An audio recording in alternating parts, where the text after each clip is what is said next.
Puteri Komando Yan Chen. Ada seorang wanita muda berusia 15 atau 16 tahun tertawa di seberang danau sekitar 200 meter. Dia terkikik. Haha, kalian berdua telah dibodohi. Aku di sini, putri asli. Aku akan menerima hadiah dari orang yang berenang tercepat dan mencapai aku lebih dulu. PHHHF.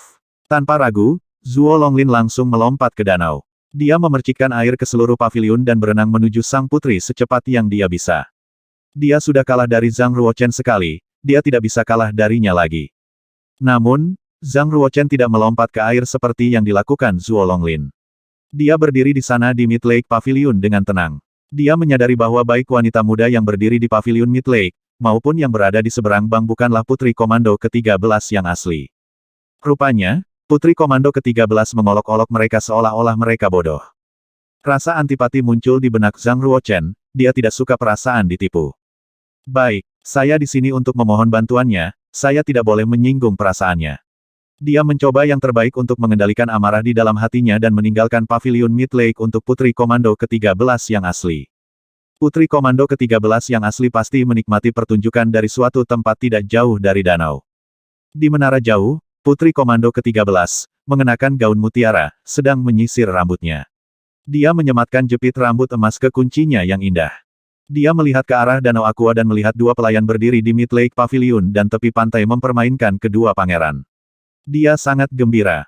Seorang pelayan yang relatif cantik berdiri di belakang Putri Komando ke-13 dan terkekeh. Dua pangeran dari komando yang lebih rendah ingin menikahi yang mulia. Mereka persis seperti katak yang mencoba menelan angsa. Mereka mengikuti perintah kami dan melakukan apa yang kami minta seperti orang bodoh. Mereka adalah guk-guk yang tenggelam. Haha, pelayan lainnya tertawa. Putri Komando ke-13 mengeluarkan suara dan menatap Pavilion Mid Lake. Dia berkata, "Hei, lihat. Yang itu tidak melompat ke danau." Kedua pelayan melihat ke arah danau dan menatap Zhang Ruochen yang berdiri di Pavilion Mid Lake. Salah satu pelayan berkata dengan dingin, dia gugup untuk tidak mematuhi yang mulia. Pada saat yang sama, mereka melihat pemuda itu sedang menatap mereka dari pavilion. Berdiri di Pavilion Mid Lake, Zhang Ruochen memandang wanita muda yang sedang duduk di menara dan memastikan bahwa dia adalah Putri Komando ke-13 yang asli. Bentrokan. Dia menampilkan Shadow of the Royal Wind Dragon sekali lagi. Dia meluncur melintasi air, terbang di atas danau, dan bergegas menuju menara. Zuo Longlin masih berenang menuju tepi danau. Yang mulia, dia mendekati kita. Apa yang harus kita lakukan sekarang? Salah satu pelayan bertanya dengan panik.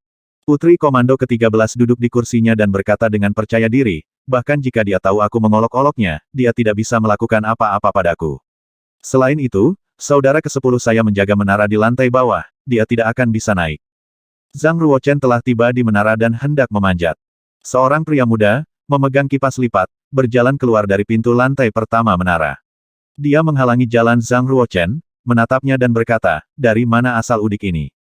Anda tidak seharusnya datang ke menara ini. Pergi sekarang." Zhang Ruochen mengerutkan alisnya, menahan amarah di dalam hatinya, dan menjawab dengan tenang, "Saya di sini untuk melihat Putri Komando ke-13. Bisakah Anda memberitahu dia untuk saya?" "Apa ini? Apakah Anda pikir Anda cukup baik untuk bertemu Putri Komando ke-13? Jika kamu tidak mundur, aku akan mematahkan kakimu dan mengusirmu." Pria muda itu berkata dengan arogan, menyapu lengan bajunya ke samping. Pemuda sombong ini adalah pangeran ke-10 dari Komando Qiansui. Namun, alih-alih berperilaku sebagai pangeran, dia bertingkah seperti bocah kecil dari keluarga kaya. Zhang Ruochen tidak tahu bahwa dia adalah pangeran ke-10 dari Komando Qiansui. Dia mengira bahwa dia adalah seorang pangeran dari komando lain, dengan sengaja menempatkan rintangan di jalannya dan menghalanginya untuk melihat Putri Komando ke-13. Zhang Ruochen sedang dalam suasana hati yang buruk. Dia tidak menyangka ada seseorang yang menghalangi jalannya ketika dia tiba di menara. Itu semakin membuatnya kesal. Zhang Ruochen menjadi lebih tegas dan berkata, "Bagaimana jika saya bersikeras melihat Putri Komando ke-13? Pangeran ke-10 tertawa. Dia berdiri dengan kaki terbuka, menunjuk ke tanah di antara mereka dan berkata, "Haha, tentu saja, kamu bisa. Jika Anda merangkak di antara kedua kaki saya akan membiarkan Anda melihat Putri Komando ke-13. Tidakkah menurutmu kau sedikit konyol?" Zhang Ruochen bertanya dengan amarah di matanya. "Haha, saya suka menindas Anda. Apa yang akan kamu lakukan tentang itu?" Pangeran ke-10 menggulung lengan bajunya dan memperlihatkan lengannya. Dia mengangkat dan mendorong telapak tangannya ke kepala Zhang Ruochen. Dia ingin menekan Zhang Ruochen ke bawah dan memaksanya untuk merangkak di antara kedua kakinya. Mata Zhang Ruochen menyipit. Dia mundur selangkah dan menghindari telapak tangan pangeran ke-10. Dia tidak bisa mentolerir lagi. Dia mencengkeram gagang dan mengayunkan sarungnya sepanjang 2 meter. Dia memukul dada pangeran ke-10 dan dia terbang kembali dengan keras. Zhang Ruochen tidak ingin menimbulkan masalah. Dia telah mencoba untuk mengendalikan amarahnya, tetapi pangeran ke-10 memaksa tangannya. Karena dia sekarang sangat marah, dia menantangnya untuk melakukan apa saja untuk melawan. Sejak itu, tinju menjadi satu-satunya bahasa untuk komunikasi. Ledakan. Pangeran ke-10 berteriak kesakitan dan membanting pintu menara. Dampaknya mendobrak pintu dan dia jatuh ke tanah dengan keras. Bajingan yang memalukan. Beraninya kau memukulku, aku ingin kau Zhang Ruochen mengabaikannya dan berjalan ke menara sambil memegang sarungnya. Pangeran ke-10 berteriak lagi. Dengan keras, dia terbang keluar sekali lagi dan menabrak dinding. Dalam waktu sekitar 15 menit, pangeran ke-10 dari Komando Qian Sui terluka parah. Berjuang, dia merangkak ke atas menara dan bersembunyi di belakang putri Komando ke-13. Dia merengut pada Zhang Ruochen, seluruh tubuhnya gemetar. Berani-beraninya kamu memukulku. Saya ingin Anda mati dengan cara yang mengerikan. Kamu sudah mati, nak. Ledakan. Zhang Ruochen menatap dingin ke arah pangeran ke-10. Dia mengaktifkan ki aslinya, memukul telapak tangan dan mematahkan salah satu pilar menara. Dia mengklaim, mati. Aku tidak peduli. Saya lebih baik mati dengan bermartabat daripada hidup dalam penghinaan. Putri Komando ke-13 terkejut ketika dia melihat bahwa saudara laki-lakinya telah dipukuli sampai habis. Dia dengan cepat membantunya berdiri dan bertanya, saudaraku, apa yang terjadi? Mengapa Anda dipukuli?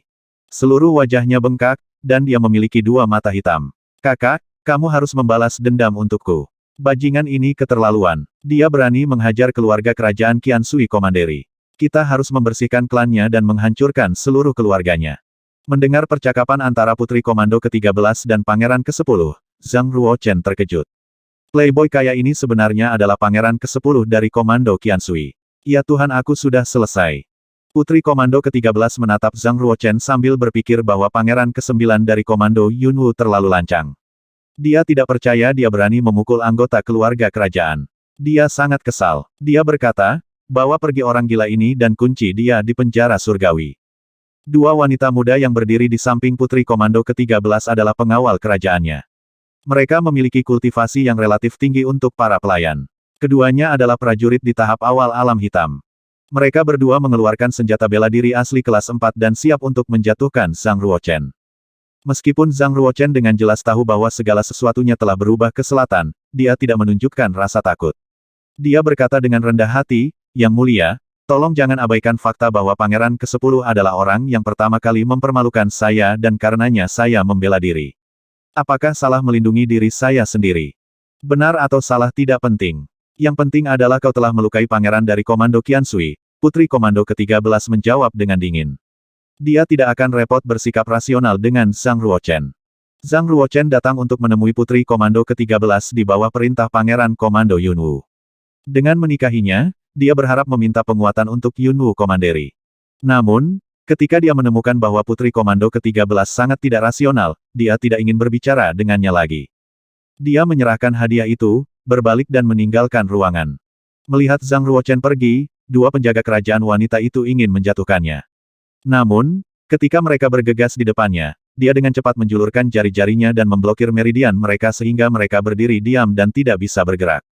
Aku berharap Putri Komando ke-13 adalah orang yang rasional. Dia menatap dingin ke arah Putri Komando ke-13.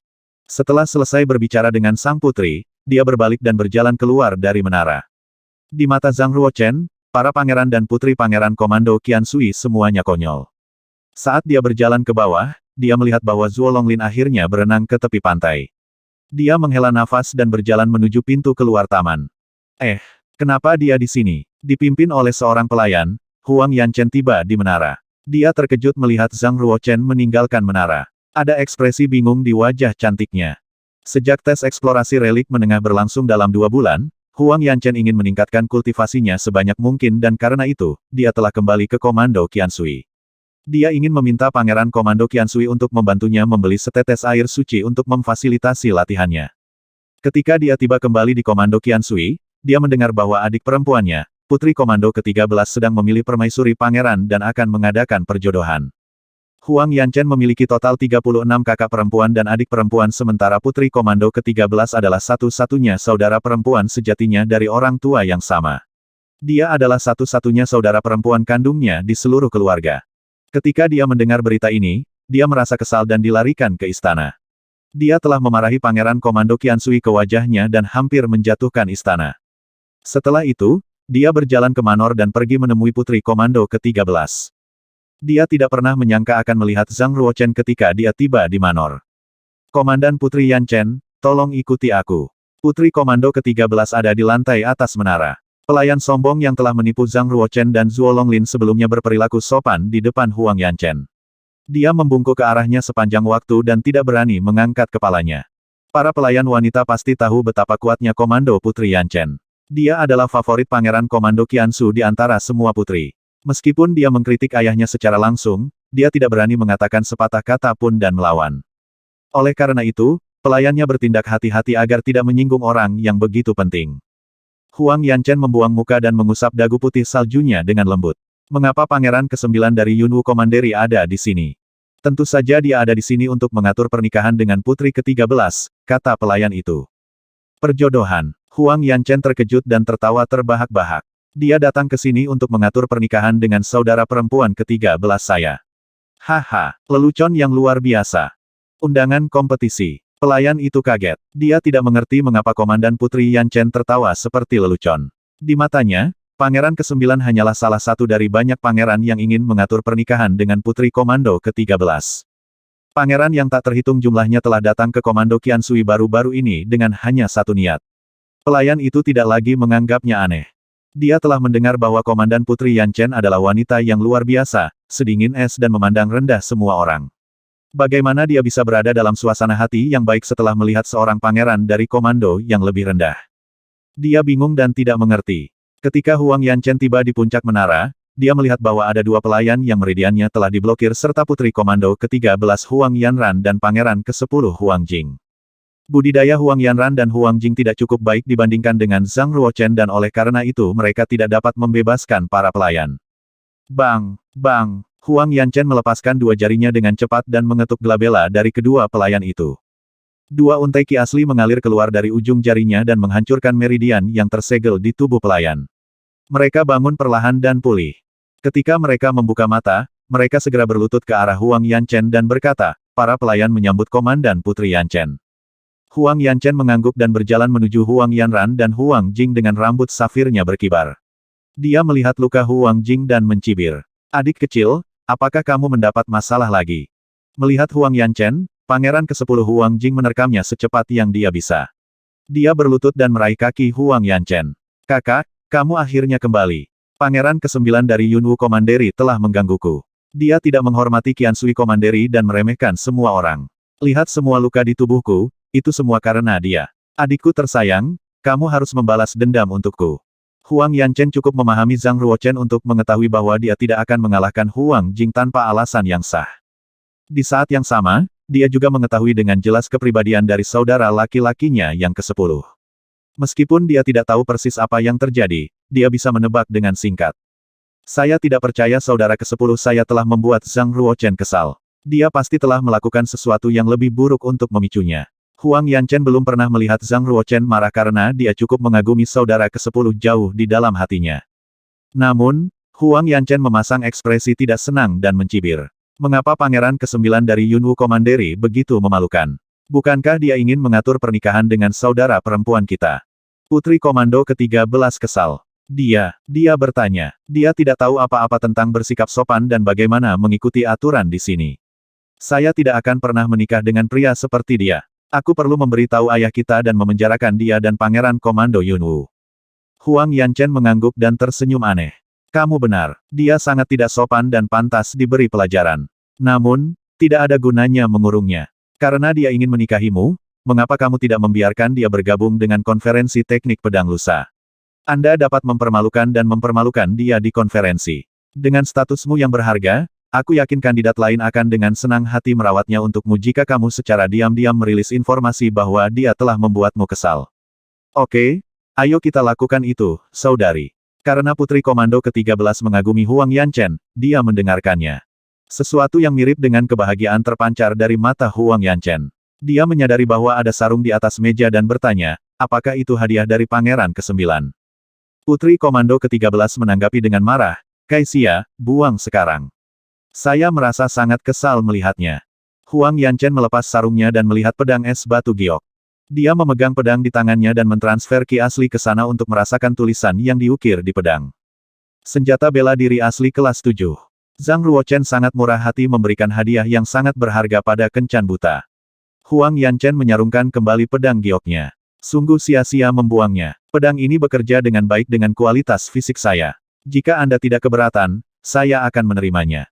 Ketika Zhang Ruochen meninggalkan Manor, dia menghela nafas panjang dan tersenyum pahit. Yah, aku gagal meminta bala bantuan untuk Qian Sui Commandery.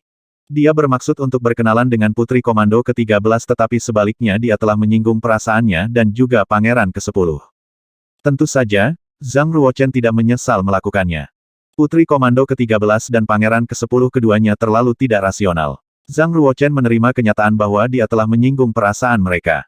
Jika saya tidak salah, murid senior Huang juga salah satu putri dari Komando Qian Sui. Mungkin saya bisa meminta bantuannya jika hal-hal tidak berhasil pada akhirnya. Namun, kecuali Zhang Ruochen tidak punya alternatif lain, dia tidak akan pernah meminta bantuan Huang Yanchen.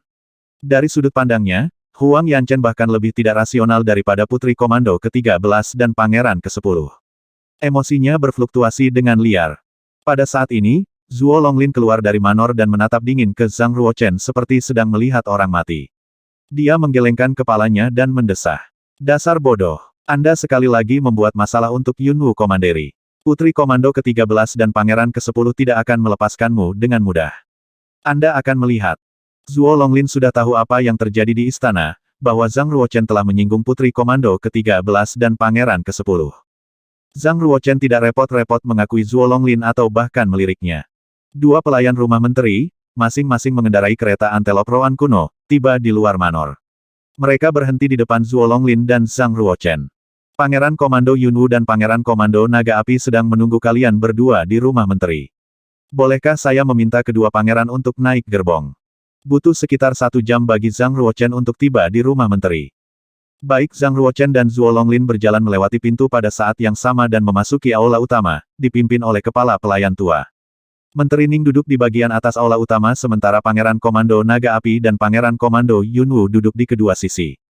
Ketika Pangeran Komando Naga Api melihat Zuo Longlin berjalan ke aula, dia dengan cepat bertanya, Liner, bagaimana keadaannya ketika kamu bertemu dengan Putri Komando ke-13 hari ini? Zuo Longlin tertawa. Ayah, Putri Komando ke-13 adalah wanita yang sangat cantik dan memiliki hati yang murni. Saya sangat mengaguminya. Putri Komando ke-13 juga memandang baik padaku dan telah setuju bagiku untuk bergabung dengan konferensi teknik pedang yang berlangsung lusa. Pangeran Komando Naga Api sangat senang dan bertanya, apakah Putri Komando ke-13 telah memberi Anda undangan kompetisi? Undangan kompetisi? Maksud kamu apa? Zuo Longlin tampak bingung. Pangeran Komando Naga Api menjawab, setelah Putri Komando ke-13 menyukai keajaiban, dia akan diberi undangan kompetisi. Anda akan membutuhkan undangan kompetisi untuk bergabung dengan konferensi teknik pedang. Putri Komando ke-13, tidak memberiku undangan kompetisi, Zuo Longlin berkata dengan kecewa. Menteri Ning tertawa dan berkata, mungkin Putri Komando ke-13 lupa memberikan undangan kepada Anda. Dia mungkin akan mengirimkannya nanti. Zuo Longlin juga berasumsi bahwa Putri lupa memberinya satu. Dia menghela nafas lega. Hanya Zhang Ruochen yang tahu bahwa Zuo Longlin bahkan tidak bisa bertemu dengan Putri Komando ke-13 yang asli. Alasan dia tahu Zhang Ruochen telah menyinggung Putri Komando ke-13 dan Pangeran ke-10 mungkin karena dia telah diberitahu oleh salah satu pelayan. Namun, Zhang Ruochen tidak menyebutkan apapun tentang apa yang Zuo Longlin alami di Manor. Jika dia melakukannya, dia akan mempermalukannya. Kemudian, Pangeran Komando Yunwu memandang Zhang Ruochen dan bertanya dengan serius, Putra ke-9 saya, apa pendapat Putri Komando ke-13 tentang Anda? Zuo Longlin mencibir bahkan sebelum Zhang Ruochen berbicara. Pangeran Komando Yunwu, saya sarankan Anda merawat Pangeran ke-9 dengan baik. Dia tidak hanya membunuh Pangeran Huoxing dan membawa masalah besar bagi Komando Yunwu, tetapi dia juga menyinggung Putri Komando ke-13 dan Pangeran ke-10. Rumor mengatakan dia telah mengalahkan Pangeran ke-10 yang sekarang terluka parah.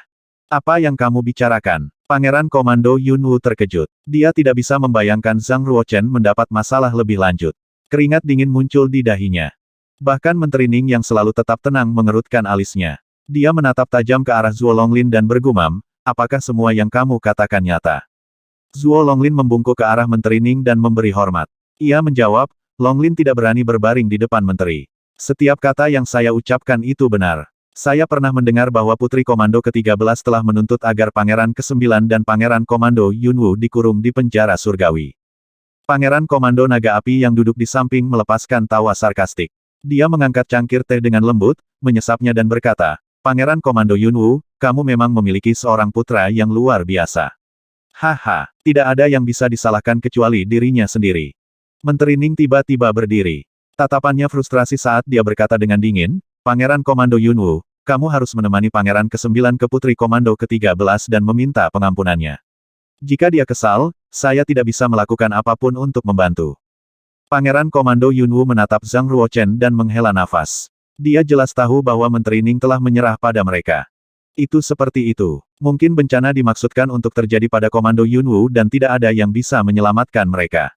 Pangeran Komando Yunwu melihat ke bawah dan merasa sangat kecewa. Tepat saat dia berdiri dan hendak pergi, seorang pelayan bergegas ke aula dengan undangan perak di tangannya. Menteri, ini undangan kompetisi yang dikirim oleh Putri Komando ke-13.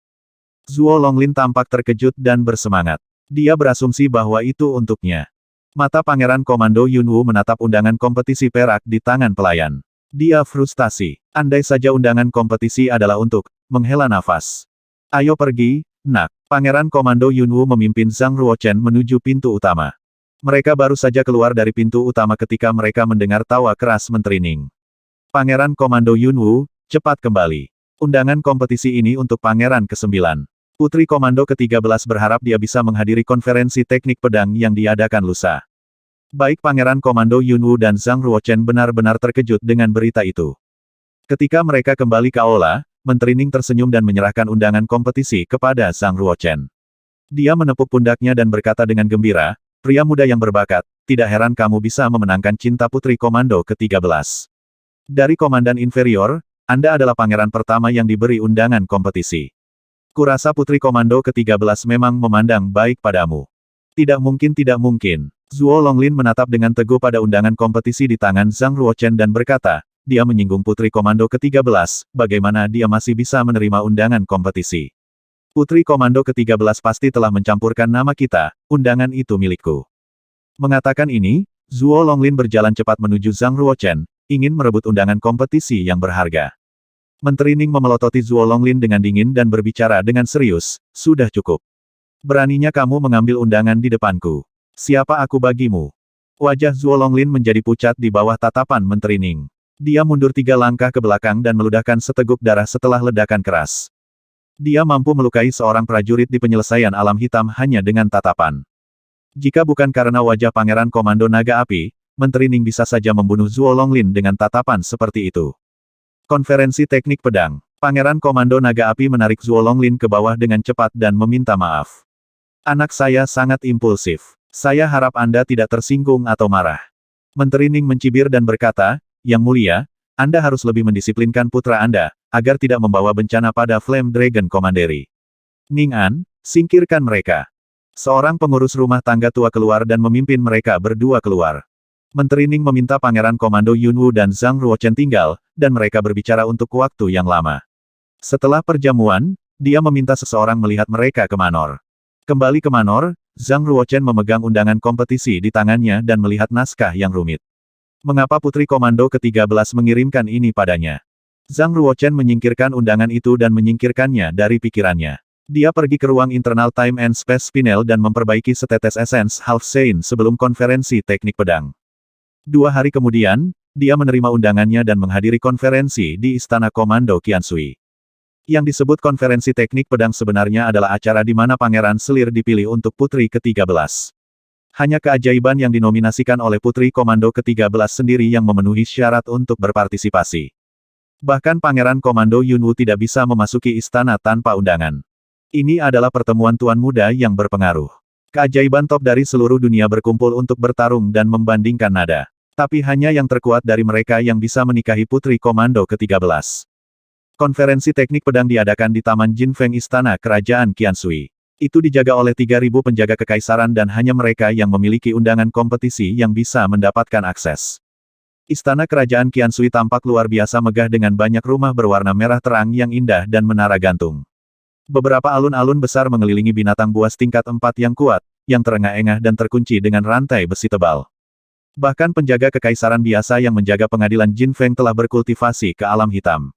Mereka jauh melampaui penjaga kekaisaran di Yunwu Commandery. 1.000 penjaga kekaisaran akan mampu mengalahkan pasukan 100.000 tentara. Seorang komandan penjaga kekaisaran, yang berada di negara bagian akhir alam hitam, memblokir jalan Zhang Ruochen dan berkata, "Tolong tunjukkan undangan kompetisi Anda." Dia mengeluarkan undangan kompetisi perak dan menunjukkannya kepadanya. Komandan penjaga kekaisaran membungkuk dengan hormat dan berkata, "Silakan masuk, Pangeran." Ketika Zhang Ruochen masuk ke pengadilan Jinfeng, dia melihat bahwa taman itu berisi banyak tumbuhan eksotis dan memancarkan aroma yang menyenangkan. Ki spiritual di udara sangat kuat, hampir 4 kali lebih kuat daripada istana kekaisaran Yunwu Commandery. Berlatih di lingkungan seperti itu berarti prajurit mereka akan dapat meningkatkan keterampilan mereka lebih cepat daripada yang lain. Di atas kolam pengadilan Jinfeng ada sebuah arai, dan panggung pertempuran sekitar 81 meter persegi ditangguhkan di atasnya. Banyak keajaiban muda datang ke area kolam. Bukan hanya pangeran dari negara lain, tetapi juga keajaiban muda dari keluarga besar atau sekte dari Komando Qiansui. Mereka semua luar biasa dalam hak mereka sendiri, bersama dengan tampan. Semua prajurit biasa-biasa saja dan kurang menarik telah dikeluarkan oleh Putri Komando ke-13. Tiba-tiba, Zhang Ruochen melihat wajah yang dikenalnya. Itu adalah Master Top Sekolah Pasar Bela Diri Kampus Timur, Sun Guihai. Dia benar-benar menghadiri konferensi teknik pedang. Sun Guihai duduk tidak jauh dari Putri Komando ke-13 dalam gaun brokat Sekolah Pasar Bela Diri, tampak sangat tampan. Semua orang bisa melihat bahwa dia menyukainya karena dia duduk sangat dekat dengannya. Selain Sun Guihai, ada 3 pemuda lain yang duduk di samping Putri Komando ke-13. Ketiga pemuda ini memancarkan kekuatan yang kuat, dan masing-masing sekuat Sun Guihai. Zhang Ruochen memiliki perasaan aneh saat memasuki pengadilan Jinfeng. Dia telah datang ke Komando Qiansui untuk meminta bantuan, jadi mengapa dia harus berpartisipasi dalam konferensi teknik pedang yang tidak dapat dijelaskan ini? Yang lebih aneh adalah semua keajaiban muda dari seluruh dunia yang berkumpul di sini. Apakah semua orang datang ke sini untuk mencari bantuan? Nama saya Chen Tiansu. Bisakah Anda memberitahu saya nama Anda? Tanya seorang pemuda tersenyum berusia sekitar 17 atau 18 tahun yang muncul di samping Zhang Ruochen. Zhang Ruochen memandang Chen Tiansu dan menemukan dia sangat tampan, bahkan lebih dari Sun Guihai. Zhang Ruochen, dia berkata. Chen Tiansu tampak sangat ramah. Dia menatap Putri Komando ke-13 di kejauhan, tertawa, dan berkata, "Apakah kamu juga ingin memenangkan konferensi teknik pedang dan memenangkan hatinya?" Ah, Zhang Ruochen sedikit ragu-ragu. Apa maksudnya, memenangkan hatinya? Chen Tiansu melanjutkan, "Lihatlah orang-orang ini. Mereka semua ingin menunjukkan bakat luar biasa mereka dan menangkap hati Putri Komando ke-13. Tetapi yang tidak mereka ketahui adalah bahwa mereka semua hanya untuk pertunjukan. Hanya 4 orang yang duduk di sana yang memiliki harapan sejati, Sun Guihai, dari Dakian Commandery, Tuoba Linsu, dari Longchuan Commandery, Liu Xin seorang murid dari Perdana Menteri Kiri, dan Qing Chibai, murid dari Halfsein. Tunggu apa yang kamu katakan. Orang terbaik dalam konferensi teknik pedang juga bisa menangkap hati Putri Komando ke-13. Zhang Ruochen bertanya. Apa kamu tidak tahu? Chen Tiansu berkata dengan takjub. Konferensi teknik pedang adalah untuk membantu memilih permaisuri pangeran untuk Putri Komando ke-13. Dia tidak bisa berkata-kata. Chen Tiansu melihat ekspresi wajah Zhang Ruochen. Tiba-tiba menyadari sesuatu, dia berkata, "Tidak heran kamu hanya berdiri di belakang, kamu bahkan tidak tahu tujuan sebenarnya dari konferensi teknik pedang. Kita tidak bisa bersaing dengan keempat anak ajaib itu, berdirilah di sini dan nikmati pertunjukannya."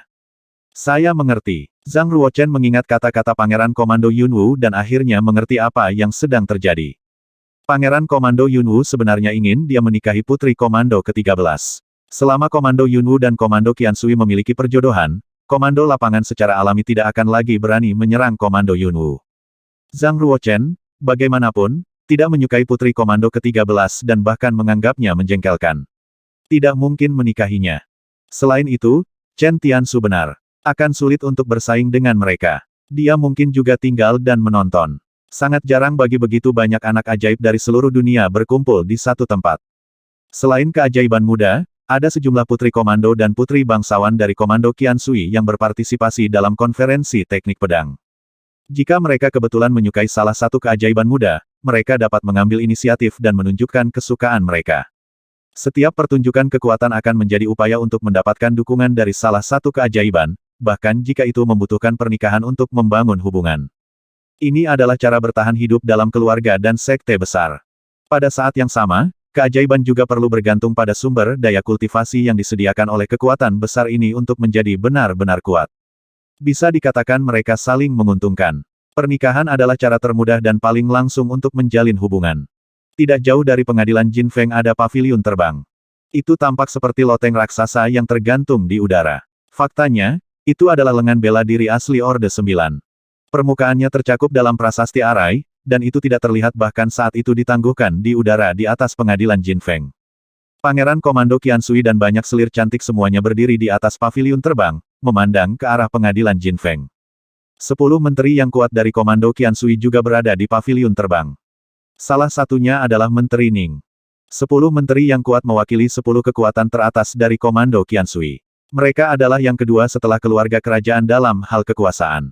Setiap kekuatan secara individu jauh lebih kuat daripada komando tingkat menengah. Pangeran Komando Qiansui tampak berusia sekitar 40 tahun. Dia memiliki janggut, mahkota, dan jubah emas, dan tubuhnya memancarkan aura bangsawan. Perdana Menteri Kiri, menurutmu siapa yang akan menang dan menikahi putri komando ke-13 di konferensi teknik pedang ini? Perdana Menteri Kiri dari Komando Qiansui, salah satu dari 10 menteri terkuat, tampak sehat dan sehat seolah diberkati oleh surga. Dia tertawa dan berkata, Liu Xin, murid saya, yang baru berusia 22 tahun, telah mencapai tingkat lanjut dari alam bumi. Dia telah mempraktikkan alam pemahaman pedang ke pedang mengikuti tahap lanjutan hati. Dia mungkin bisa menang. Mayor Jenderal tertawa dan berkata, bakat Liu Xin memang sangat tinggi, tapi sayangnya dia jauh lebih tua dari putri komando ke-13. Saya merasa bahwa Qing Qibai memiliki peluang yang jauh lebih besar. Dia baru berusia 20 tahun dan telah menembus ke tahap pertengahan alam bumi. Dia juga murid Half Saint Blood Space sendiri, pemahamannya tentang pemahaman pedang tak terduga. Perdana Menteri Kanan yang sedang duduk tidak jauh, tertawa dan berkata, Liu Xin dan Qing Qibai adalah anak ajaib yang luar biasa dari Komando Qiansui. Saya merasa bahwa karena Yang Mulia mengirim undangan ke ratusan negara sekitar, kita harus memberikan kesempatan kepada pangeran dari komandan tingkat menengah dan komandan yang lebih rendah. Misalnya, Sun Guihai dari Dakian Komanderi. Meskipun hanya di penyelesaian alam hitam, dia berada di urutan ke-14 di papan mendalam. Dia benar-benar ajaib dengan potensi besar. 10 menteri yang kuat semuanya sangat merekomendasikan mereka dari generasi muda yang memiliki hubungan dengan mereka sampai wajah mereka memerah. Pangeran Komando Qiansui melihat bahwa Menteri Ning diam. Dia tertawa dan berkata, Menteri Ning, mereka semua memiliki seseorang di generasi muda untuk menghadiri konferensi teknik pedang. Keluarga Ning juga merupakan salah satu keluarga teratas dari Komando Qiansui, bukankah Anda mengirim anak ajaib untuk berpartisipasi? Menteri Ning tersenyum dan berkata, memang ada beberapa keajaiban alami di antara generasi muda Ning, tapi sayangnya mereka tidak sebanding dengan Liu Xin, Qing Qibai, dan Sun Guihai. Saya memilih untuk tidak mengizinkan mereka berpartisipasi. Itu akan sangat memalukan. Menteri Ning berbalik dan menambahkan, namun, saya juga merekomendasikan keajaiban kepada Yang Mulia. Dia bukanlah murid dari Half Saint atau penerus kekuatan besar. Kultivasinya bukan dari alam bumi, tapi dia masih merupakan keajaiban tertinggi. Pangeran Komando Qiansui tampak penasaran. Dia tertawa dan bertanya, Menteri Ning, kepada siapa yang Anda maksud? Namanya Zhang Ruochen. Dia adalah pangeran dari Komando Inferior, Yunwu Komanderi. Dia berusia 17 tahun ini, dan kultivasi bela dirinya berada di medium state of the Black Realm. Menteri Ning belum selesai ketika Mayor Jenderal Gong Sunlin, yang duduk di sampingnya, tertawa dan berkata, terlalu umum, terlalu umum. Ada ratusan keajaiban seperti dia di Komando Qiansui kami. Menteri Ning tersenyum dan berkata, Mayor Jenderal tolong dengarkan apa yang saya katakan, lalu Anda bisa memberitahu saya jika dia terlalu biasa. Zhang Ruochen mengaktifkan tanda suci pada usia 16 tahun, dan dia telah berlatih kurang dari setahun. Senyum 9 menteri lainnya benar-benar lenyap. Mengalahkan dengan satu pedang, Menteri Ning melanjutkan, bakatnya untuk kekuatan spiritual mengejutkan. Menurut Pangeran Komando Yunwu, kekuatan spiritualnya telah mencapai level 29. Baru berusia 16 tahun dan kekuatan spiritualnya telah mencapai level 29. Yang hadir semuanya adalah Master Top, tetapi bahkan mereka terkejut mendengarnya. Menteri Ning sama terkejutnya seperti ketika dia pertama kali mendengarnya. Pangeran Komando Qiansui mengangguk dan memuji Zhang Ruochen. Dia adalah seorang jenius yang mungkin menjadi seorang Half Saint di masa depan jika dia dibudidayakan dengan baik. Kalau begitu kita bisa mengharapkan penampilan yang bagus di konferensi teknik pedang ini. Menteri Ning tertawa. Pengadilan Jin Feng. Dua master di penyelesaian alam hitam naik ke panggung pertempuran dan mulai bertarung. Alih-alih ki asli, mereka hanya menggunakan ilmu pedang mereka dalam pertempuran. Konferensi teknik pedang hanya menguji ilmu pedang para pejuang daripada kultivasi mereka. Kedua master menunjukkan teknik pedang yang luar biasa dan kekuatan mendalam divisi yang kuat. Putri Komando ke-13 sedang menonton, tapi dia bosan. Dalam pikirannya, prajurit terbaik dalam konferensi teknik pedang haruslah salah satu dari 4 prajurit Sun Guihai, Liu Xin, Tuo Balinsu, atau Qing Chibai. Salah satu dari 4 orang itu akan menjadi pangeran permaisuri. Para jenius lainnya biasa-biasa saja dibandingkan dengan mereka.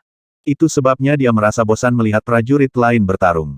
Dia melihat Zhang Ruochen di antara kerumunan dan berpikir dengan kejam. Dia berani ikut serta dalam konferensi teknik pedang. Itu sempurna. Sudah waktunya untuk menyingkirkannya. Duel antara dua master di panggung pertempuran akhirnya berakhir. Zhu Yi mengalahkan Luo Kong dan memenangkan pertarungan. Melihat Zhu Yi, Putri Komando ke-13 berdiri dan tersenyum cerah. Bapak, Zhu, Anda memang pangeran paling berbakat dari Komando Mimpi Emas. Teknik pedang Anda sangat bagus dan saya sangat mengagumi Anda. Zhu Yi merasa tersanjung sekaligus terkejut. Dia dengan cepat membungkuk padanya. Putri Komando ke-13 memandang ke arah Zhang Ruochen dan melanjutkan, sayangnya, kamu tidak lebih kuat dari Pangeran ke-9 Komando Yunwu. Saya mendengar bahwa teknik pedangnya bahkan lebih cemerlang daripada yang dimiliki oleh para pejuang Realm Bumi, sementara budidayanya hanya mencapai medium state of the Black Realm. Faktanya, dia mengatakan kepada saya bahwa di antara semua jenius di sini hari ini, jika dia mengatakan dia terbaik kedua sehingga tidak ada yang berani mengatakan mereka adalah yang terbaik. Ledakan. Seluruh pengadilan Jin Feng menjadi gempar. Prajurit muda yang diizinkan masuk ke pengadilan Jin Feng semuanya adalah Master Top. Pangeran ke-9 berani menyatakan dirinya yang terbaik. Sombong sekali. Semua jenius muda menjadi kesal dan ingin tidak hanya mengalahkan Pangeran ke-9 tetapi juga mempermalukannya. Seorang Pangeran Komando yang lebih rendah seharusnya tidak begitu sombong. Bahkan seorang murid dari Half Saint tidak akan berani mengatakan teknik pedangnya adalah yang terbaik di dunia. Jika saya mencari tahu siapa dia, saya akan menunjukkan kepadanya siapa master teknik pedang sejati. Pandangannya telah dipersempit dengan hidup dalam komando yang lebih rendah. Prajurit terbaik dalam komando yang lebih rendah akan mengalami kesulitan peringkat di 1000 teratas dari komando Qiansui. Berdiri di samping Zhang Ruochen, Chen Tiansu tertawa. Jika kata-kata yang dia ucapkan itu benar, maka Pangeran ke-9 pasti orang yang aneh. Dia membuat marah semua orang hari ini. Saudara Zhang, bagaimana menurutmu? Zhang Ruochen sepertinya tidak mendengar Chen Tiansu sama sekali. Akhirnya, dia menyadari mengapa Putri Komando ke-13 mengiriminya undangan kompetisi. Dia sangat kejam. Ada dua cara untuk membunuh orang, membunuh mereka dengan tongkat kayu atau dengan memuji secara berlebihan. Jelas, Putri Komando ke-13 berencana untuk menghancurkannya dengan pujian yang berlebihan. Secara dangkal dia memujinya. Namun, dia membuat semua orang tidak menyukainya. Dia seharusnya tidak tinggal di sana lebih lama lagi. Zhang Ruochen siap untuk pergi. Tentu saja, Putri Komando ke-13 tidak akan membiarkannya pergi begitu saja. Ketika dia melihat dia mencoba untuk pergi, dia berkata dengan keras, Pangeran ke-9, kemana kamu akan pergi? Anda mencoba melakukan kudeta, bukan? Mengapa Anda begitu ingin pergi? Semua orang memandang Zhang Ruochen. Dia berdiri di belakang dan satu-satunya yang akan pergi. Itu membuatnya sangat mudah dikenali ketika semua orang menoleh padanya. Seseorang bergegas menuju Zhang Ruochen dan menghentikannya. Zhang Ruochen tidak ingin memprovokasi Putri Komando ke-13 dan bertanya dengan tenang, Yang Mulia, apakah Anda yakin mengatakan yang sebenarnya? Dia bersenandung dingin. Apakah maksud Anda saya telah berbuat salah kepada Anda? Saudara ke-10 juga hadir, dan dia dengan jelas mendengar percakapan itu. Luka Pangeran ke-10 telah sembuh. Dia berdiri dan berkata, memang benar, dia menunjukkan teknik pedangnya dan mengaku sebagai pendekar pedang terbaik di dunia. Semua jenius lainnya ada di bawahnya. Pangeran ke-9, apakah kamu menyangkalnya sekarang? Menyadari bahwa berdebat tidak ada gunanya, Zhang Ruochen tidak mengatakan apa-apa lagi. Para jenius muda di pengadilan Jin Feng semua memandang Zhang Ruochen dengan dingin. Para putri dan wanita bangsawan yang duduk di loteng menertawakannya. Hanya Chen Tiansu yang tahu bahwa dia telah menyinggung putri komando ke-13 dan pangeran ke-10 entah bagaimana, menyebabkan mereka membalas dendam dan mempermalukannya di mata jenius muda. Berdiri di atas panggung pertempuran, Zhu Yi mencibir. Pangeran ke-9, kudengar kau pendekar pedang terbaik. Maukah kamu melawan saya? Kerumunan itu kembali tertawa. Putri Komando ke-13 berdiri tegak dan memandang Zhang Ruochen dengan arogan seolah-olah dia berkata, ini terakhir kali kamu menyinggung perasaanku dan aku tidak hanya akan menghukummu tetapi juga merusak reputasimu. Zhu Yi melanjutkan, Pangeran ke-9, apakah Anda membenci saya dan menganggap saya tidak layak untuk bertarung? Baik, karena kamu ingin melakukan ini, ayo kita mulai, Zhang Ruochen berkata dengan dingin dan berjalan menuju panggung pertempuran. Dia tidak ingin memulai masalah dengan mengambil bagian dalam konferensi teknik pedang, tetapi dia telah memaksakan tangannya. Zhang Ruochen sama sekali bukan pengecut.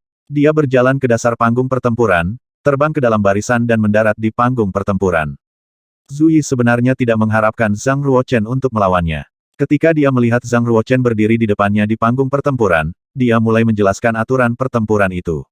Dalam konferensi teknik pedang kami hanya membandingkan keterampilan bertarung pedang daripada kultivasi. Memahami. Zhu Yi menganggap Zhang Ruochen sebagai orang bodoh yang tidak tahu aturannya. Zhang Ruochen tidak mengatakan apapun. Dia hanya mengeluarkan flash shining sword dari lengan bajunya dengan cahaya menyilaukan yang berasal dari sarung pedangnya. Zhang Ruochen menggenggam pedang dan bertanya, apakah kita bertarung atau tidak? Zhu Yi menatapnya dengan dingin dan dengan cepat mencabut pedangnya. Dia berlari kencang dan mengambil 6 langkah berturut-turut. Setiap langkah mengikuti aturan yang muskil, membingungkan pejuang lainnya. Orang bisa tahu bahwa Zhu Yi telah mencapai level tinggi dengan kecepatannya. Dia sama dengan rata-rata prajurit divisi mendalam. Zhang Ruochen bagaimanapun, berdiri diam dan tidak bergerak sedikitpun. Wah, Zhu Yi bergerak ke kiri dan menusuk dengan pedangnya. Bahkan tanpa ki asli masih ada 3 bunga yang ditampilkan di pedang, menandakan teknik pedangnya yang brilian. Dalam sedetik pedang itu menusuk ke arah Zhang Ruochen. Zhang Ruochen dengan cepat menusuk ke arahnya. Saat pedang Zhu Yi mendekati dada Zhang Ruochen, pedangnya sudah berada di leher Zhu Yi. Zhu Yi merasakan tenggorokannya menggigil seolah tersumbat oleh es dingin. Dia ketakutan dan tidak berani bergerak sama sekali. Pedangnya berjarak 3 inci dari Zhang Ruochen sementara pedang Zhang Ruochen telah menembus kulit tenggorokannya, meninggalkan noda darah kecil. Jika dia bergerak sedikit saja, pedang itu akan menembus tenggorokannya. Zhu Yi gemetar dalam keringat dingin dan berkata, membunuh dilarang di SWOT Technic Conference. Bentrokan. Zhang Ruochen menatapnya dan berkata, kamu tersesat. Melihat Zhang Ruochen mencabut pedangnya, Zhu Yi menghela nafas lega. Dia merasa seolah-olah dia akan pingsan. Setiap yang jenius yang menonton sangat terkejut. Jenius yang sebelumnya telah dikalahkan oleh Zhu Yi berteriak, dia mengalahkan Zhu Yi hanya dengan 1 serangan. Dia sangat berbakat. Hanya prajurit yang telah melawan Zhu Yi yang tahu betapa kuatnya dia. Namun dia masih dengan mudah dikalahkan oleh Zhang Ruochen. Putri Komando ke-13 juga terkejut dan berkata, si Sole ini memiliki beberapa keterampilan yang nyata. Tuoba Linsu menatap Zhang Ruochen dan berkata, teknik pedang yang bagus. Itu ringan dan pemahaman pedang mendalam tanpa menjadi berantakan. Saya ingin mencobanya. Tuoba Linsu, master pertama dari generasi muda Komando Longquan, memiliki kultivasi bela diri dari alam bumi. Itulah mengapa dia duduk di sebelah Putri Komando ke-13. 36 Komandan Omen Ridge semuanya telah bergabung dalam acara ini. Pangeran Komando Persegi memilih Pangeran Huoming, putranya yang paling menonjol yang juga ingin menikahi Putri Komando ke-13. Tampak mencolok bahwa Huoming telah mengemukakan gagasan ini sendiri, tetapi dia berhasil. Dia tahu bahwa Putri Komando ke-13 membenci Zhang Ruochen. Jika dia bisa memaksa Zhang Ruochen untuk bunuh diri, dia akan menyenangkan dan mengesankan Putri Komando ke-13. Kedua, dia ingin menunjukkan cinta dan kesetiaannya di depan orang banyak dengan rela mengorbankan dirinya untuk membalas dendam kepada saudaranya. Akhirnya, dan yang paling penting, dia tahu bahwa kultivasi bela diri Zhang Ruochen baru mencapai medium state of the Black Realm. Dia seharusnya bukan tandingannya. Selama dia bisa mengalahkan Zhang Ruochen, dia akan mendapatkan keuntungan yang signifikan dari rencana ini. Huoming memandang ke arah Putri Komando ke-13 dan melihat bahwa dia tertarik. Saya benar, Zhang Ruochen pasti telah menyinggung Putri Komando ke-13. Itu sebabnya dia mencoba membunuhnya dengan memuji dia secara berlebihan. Jika aku bisa mengalahkannya, Putri Komando ke-13 pasti akan menyadarinya. Huoming berpuas diri. Zhang Ruochen menggelengkan kepalanya dan berkata, mengapa aku harus melawanmu dan mempertaruhkan nyawaku? Huo Ming menjawab dengan dingin, kamu membunuh saudaraku. Adalah adil dan masuk akal bagi saya untuk membalas dendam. Bukankah Anda sudah mengklaim bahwa Anda memiliki teknik pedang terbaik? Apakah kamu takut? Anda benar-benar tidak rasional, kata Zhang Ruochen. Dalam benaknya, adalah bodoh untuk bertengkar dengan nyawa yang dipertaruhkan. Anda tidak bertaruh dengan hidup Anda. Jika mereka mempertaruhkan nyawa, nilainya harus sama. Zhang Ruochen menganggap hidupnya jauh lebih berharga daripada Huo Ming. Jadi dia berbalik dan turun dari panggung pertempuran. Dia tidak mengerti pentingnya berbicara dengan orang-orang seperti Huo Ming. Dia telah dipaksa untuk melawan Zhu Yi. Sekarang dia sudah tenang dan tidak ingin menjadi sorotan lagi. Dia siap untuk pergi. Huo Ming menatap punggung Zhang Ruochen dengan ekspresi terdistorsi. Dia tidak akan membiarkannya pergi begitu saja. Kamu sudah melangkah ke panggung pertempuran, kamu tidak diizinkan untuk pergi. Huo Ming melompat dari tanah dan terbang 7 meter ke udara. Dia memegang pedangnya dengan kedua tangan dan mengayunkannya ke punggung Zhang Ruochen. Huo Ming mampu melompat setinggi 7 meter murni dengan kekuatan tubuhnya sendiri, dia sangat kuat. Bahkan tanpa bantuan ki asli, kekuatan serangannya cukup kuat untuk membelah batang baja tebal.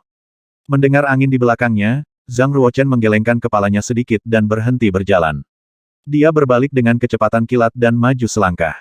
Dia mengatur waktu serangan baliknya dengan sangat akurat seolah-olah ada mata di belakang lehernya. Dia hampir menyentuh pedang di tangan Huo Ming.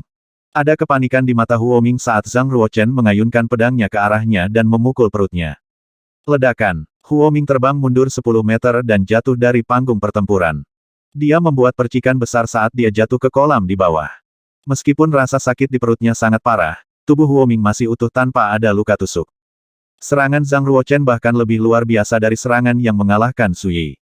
Semua orang yang menonton melihat bahwa dia mengayunkan perut Huo Ming dan mendorongnya dari panggung pertempuran. Anehnya, Huo Ming tidak terluka. Ketika Putri Komando ke-13 melihat apa yang telah dilakukan Zhang Ruochen, dia berpikir bahwa Huo Ming akan mati. Dia siap mengirim pengawalnya untuk menangkapnya. Dia tercengang saat melihat Huo Ming keluar dari kolam. Bagaimana dia masih hidup? Dia dengan jelas melihat bahwa dia tidak mengenakan baju besi apapun, hanya kemeja kain biasa. Pedang Zhang Ruochen juga diasah. Qing Chibai, seorang murid dari Half Saint, menjelaskan apa yang baru saja terjadi. Zhang Ruochen tidak menyerang Huo Ming dengan ujung pedangnya, tapi dia menamparnya dengan sisi pedangnya. Karena dia bergerak begitu cepat, hanya sedikit orang yang tahu apa yang sebenarnya terjadi. Huo Ming memiliki pencapaian yang sangat tinggi dalam ilmu pedang, bahkan lebih tinggi dari banyak prajurit Rilem Bumi. Namun dia dikalahkan oleh satu serangan Pangeran ke-9. Menarik. Saya ingin menantangnya, kata Liu Xin, seorang murid dari Perdana Menteri Kiri. Di lantai 2, tangan ramping mengangkat tirai renda aula keanggunan dan melemparkan daun giok berbentuk telapak tangan ke panggung pertempuran. Zhang Ruochen melihat ke arah daun giok dan kemudian melihat ke arah aula keanggunan. Dia sedikit bingung. Apa artinya ini? Banyak jenius muda yang berdiri di bawah kolisem tampak iri ketika mereka menatap daun giok yang berkibar di panggung pertempuran. Zhang Ruochen melirik daun yang terbuat dari giok hijau murni. Garis-garis halus daun itu tertanam dengan sutra emas. Ada kata-kata yang terukir di tepi daun. Ning Yuyuan, Rumah Menteri. Apa artinya? Zhang Ruochen berjalan menuju daun itu untuk mengambilnya kembali. Sebuah suara datang dari kerumunan. Saudara Zhang, kamu harus berpikir 2 kali sebelum mengambil daunnya. Anda akan menerima lamarannya jika Anda melakukannya. Maka Anda harus menikahinya. Zhang Ruochen segera menarik tangannya dan melihat ke arah dari mana suara itu berasal. Orang yang telah memperingatkannya adalah pria yang relatif tampan dengan tahi lalat kecil di gelabelanya. Zhang Ruochen ingat namanya, dia dipanggil Chen Tiansu. Chen Tiansu tertawa dan melanjutkan, pemilik daun giok emas itu adalah cucu generasi ke-7 Menteri Ning. Dia berumur 15 tahun dan dikatakan bahwa dia cantik. Jika Anda mengambilnya, Anda akan menjadi menantu dari rumah menteri. Anda tidak hanya dapat menerima dukungan dari rumah menteri tetapi juga menikahi wanita cantik. Luar biasa. Sulit untuk naik ke langit seperti halnya menikah dengan Putri Komando ke-13. Bagaimanapun, dia adalah salah satu dari jenis. Jadi mengapa para jenius muda datang sejauh ini dengan mengetahui bahwa itu akan sangat kompetitif?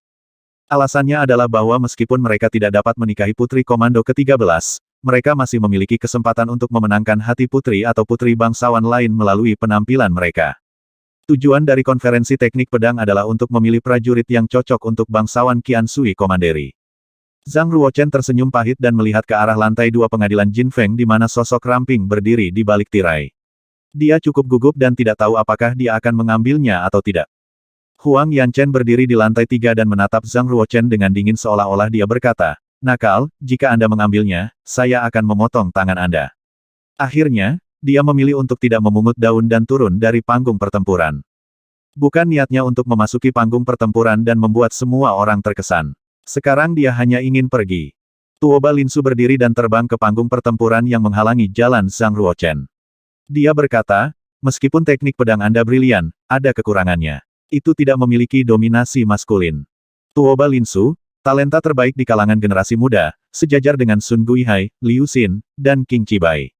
Dia juga menempati peringkat di antara 20 teratas papan mendalam sebelum dia menerobos ke alam bumi. Dia memiliki pemahaman khusus tentang teknik pedang. Teknik pedang yang dia latih maskulin, sombong, dan berani." Zhang Ruochen berhenti dan tertawa. Tidak ada yang namanya teknik pedang yang sempurna. Ketika Tuoba Linsu menyadari bahwa Zhang Ruochen tidak berniat melawannya, dia memprovokasi dia dan berkata, "Aku bisa mengalahkanmu dalam 10 serangan." Zhang Ruochen menyadari bahwa Tuoba Linsu sengaja membujuknya, tetapi dia tetap tenang dan menjawab, "Apakah saya benar-benar harus bertarung?" Tuoba Linsu mengeluarkan pedang hitamnya. Panjangnya 2 meter dan lebar 1 telapak tangan.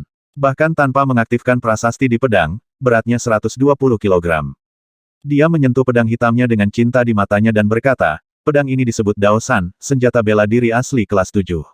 Secara keseluruhan ada 42 prasasti kekuatan yang diukir di pedang. Jika semua prasasti diaktifkan, bobotnya akan bertambah menjadi 2.220 kilogram. Itu pedang favoritku. Jika Anda bisa mengalahkan saya akan memberikannya kepada Anda." 145. Anda benar-benar seorang guru yang hebat. Anda tidak menunjukkan kekurangan sama sekali. Baiklah kalau begitu, aku akan memaksamu untuk menunjukkan kekuranganmu. Tiba-tiba, 2 lampu yang menyilaukan keluar dari mata Tuoba Linsu. Tulang dan ototnya bergerak cepat dan mengeluarkan suara berderak yang keras. Alih-alih menggunakan langkah mewah apapun, Tuoba Linsu hanya berjalan menuju Zhang Ruochen. Sepertinya dia dalam gerakan lambat, tetapi hanya dalam sedetik, dia tepat di depan Zhang Ruochen. Wah, 120 kg Mountain Toppling Sword menebas Zhang Ruochen seperti pintu. Tuoba Linsu tidak menggunakan ki asli, tetapi percikan api muncul di tepi pedang, mengubah senjatanya menjadi pedang api. Ini bukanlah gerakan yang rumit, tetapi Zhang Ruochen merasa tidak mungkin untuk melarikan diri. Zhang Ruochen berdiri teguh dan mencoba menggunakan keterampilan untuk mengalahkan kekuasaan. Dengan gerakan lengannya, Flash Shining Sword bertemu dengan pedang hitam besar itu seperti ular yang cekatan, mengarahkan kekuatannya ke arah lain. Cahaya di mata Tuoba Linsu bergeser. Dia tertawa dan berkata, "Bagus." Bentrokan. Kecepatan reaksi Tuoba Linsu sangat cepat. Dia segera menebas lagi. Dia mengayunkan pedangnya dengan gerakan besar, tapi setiap serangan terkontrol dan tepat. Ledakan. Mereka bentrok secara langsung. Lengan Zhang Ruochen menjadi mati rasa karena kontak tersebut, dan dia jatuh ke belakang ke tepi panggung pertempuran. Prajurit tidak diizinkan menggunakan ki asli mereka dalam konferensi teknik pedang, karena itu adalah kontes keterampilan pedang. Tetapi para pejuang dengan kultivasi yang lebih tinggi seringkali memiliki kekuatan fisik yang lebih kuat, dan mereka juga lebih cepat daripada para pejuang di alam inferior lainnya. Secara alami, mereka mendominasi prajurit lain.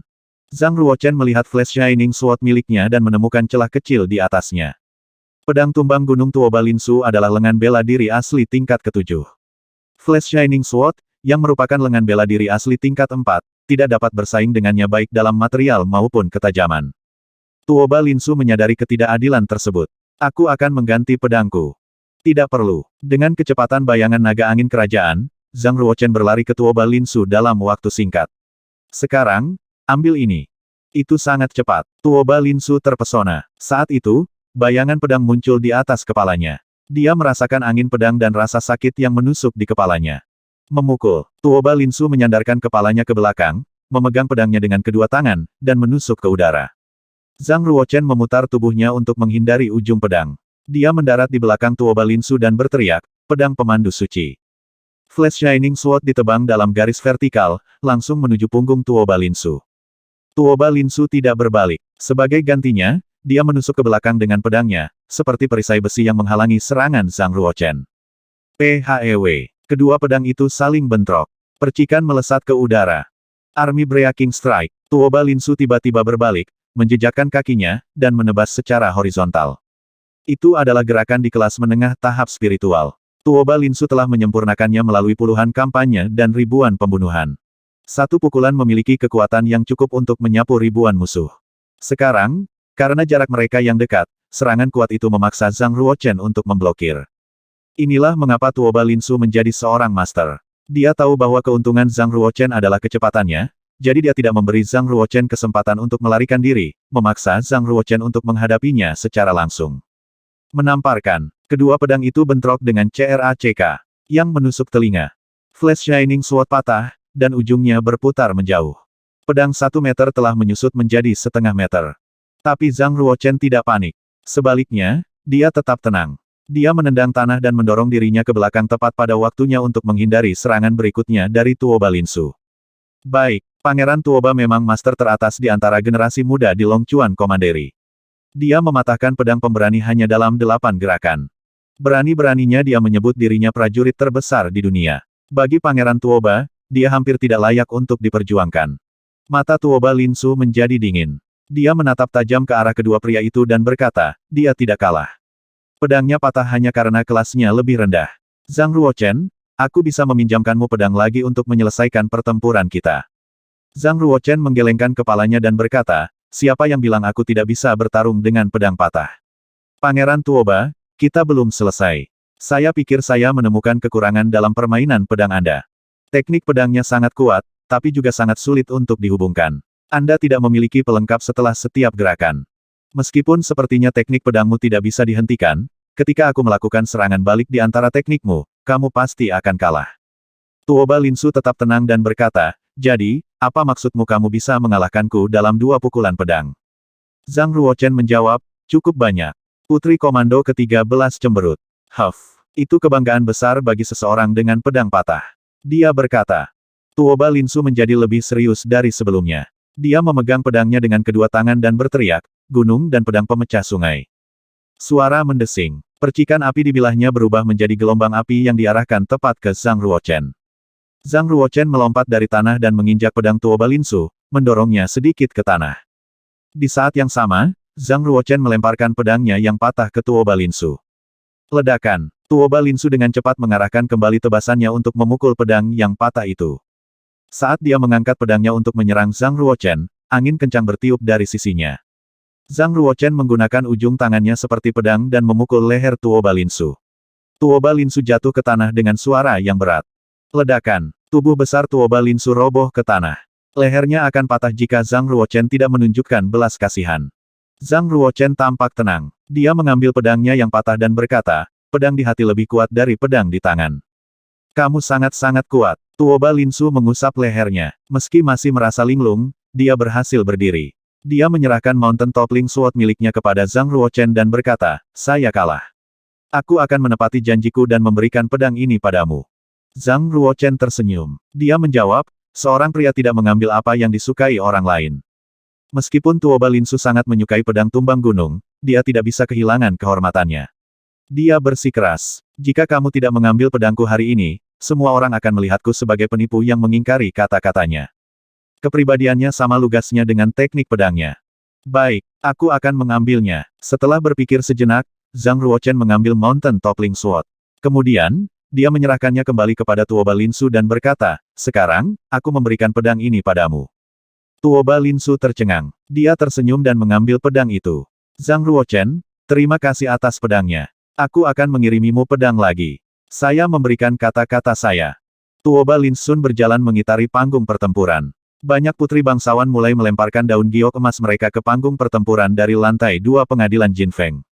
Ada lebih dari 10 daun giok emas. Zhuo Yanwu dari rumah Perdana Menteri kanan. Sikong Yaner dari rumah Jenderal. Zhao Xuan dari Grand Tutor's Mansion. Melihat daun giok emas jatuh seperti hujan, jenius muda lainnya menjadi gila karena cemburu. Mereka seharusnya membiarkan Zhang Ruochen pergi ketika dia ingin pergi. Sekarang, dia telah mengalahkan 3 master berturut-turut, termasuk Tuoba Linsu. Banyak putri bangsawan menyukainya. Yang perlu dia lakukan hanyalah mengambil daun giok emas secara acak, dan dia akan memiliki pendukung yang kuat mulai sekarang. Itu adalah kesempatan seumur hidup. Sial, dia sangat kuat. Putri Komando ke-13 sedikit kesal, merasa salah perhitungan. Bagaimana jika dia benar-benar mendapat tempat pertama? Apakah saya benar-benar harus menikah dengannya? Berdiri di samping putri komando ke-13, Liu Xin memperhatikan ketidakpuasannya terhadap Zhang Ruochen. Dia tersenyum dan berkata, "Yang mulia, saya bisa mengalahkannya. Saya hanya ingin tahu apakah Anda memiliki permintaan lain. Misalnya, mematahkan kakinya atau menghilangkan kultivasinya." Liu Xin adalah murid Perdana Menteri Kanan. Dia telah diperintahkan oleh Perdana Menteri Kanan untuk menempati posisi pertama dalam konferensi teknik pedang dan menikahi Putri Komando ke-13. Putri Komando ke-13 melirik Liu Xin, dan berkata dengan gembira, "Itu keterlaluan. Yang perlu kau lakukan hanyalah mempermalukan orang menyebalkan itu. Aku akan menawarimu banyak pahala. Aku tidak akan pernah mengecewakanmu." Liu Xin menatap Zhang Ruochen di panggung pertempuran dan menyipitkan matanya. Konferensi teknik pedang benar-benar membuat Zhang Ruochen frustrasi. Dia bahkan tidak ingin tinggal sedetik pun. Dikalahkan oleh Zhang Ruochen membuat api kebencian di dalam Huoming. Jadi, ketika dia melihat Zhang Ruochen akan pergi, dia segera menghentikannya. "Zhang Ruochen, jika kamu tinggal dan bertengkar dengan Liu Xin, aku bisa memohon ayahku untuk menarik pasukan kami dan tidak menyerang komando Yunwu lagi," kata Huoming. Huoming baru saja dikalahkan oleh Zhang Ruochen dari panggung pertempuran, membuatnya seperti guk-guk yang tenggelam, sangat merendahkan, jadi Huo telah mencari kesempatan untuk membalas dendam pada Zhang. Saat itu, ia sempat membalas dendam pada Zhang dengan mengandalkan kekuatan Liu. Dia pasti tidak akan membiarkan kesempatan seperti itu pergi. Zhang Ruochen berkata, "Apakah kamu serius?" Huoming mencibir padanya dan berkata, Saya pangeran. Kamu khawatir aku menipu kamu." Para jenius muda dari puluhan komandan hadir saat itu. Jika Huoming menipu Zhang Ruochen, dia pasti akan dibenci oleh orang-orang. Alasan sebenarnya mengapa Zhang Ruochen datang ke konferensi teknik pedang adalah untuk meminta bala bantuan dan mencegah bencana yang akan datang di Komando Yunwu. Jika komando lapangan menarik pasukannya secara positif, itu akan bagus. Zhang Ruochen lalu berkata, "Baiklah. Saya menerima tantangan Liu Xin." Sudut mulut Huo melengkung ke atas, memberinya ekspresi wajah berbahaya. Dia melengkungkan tangannya sedikit ke arah Liu Xin di panggung pertempuran dan berkata, "Liu Xin, pendekar pedang tanpa tandingan Zhang Ruochen, telah menerima kompetisi denganmu.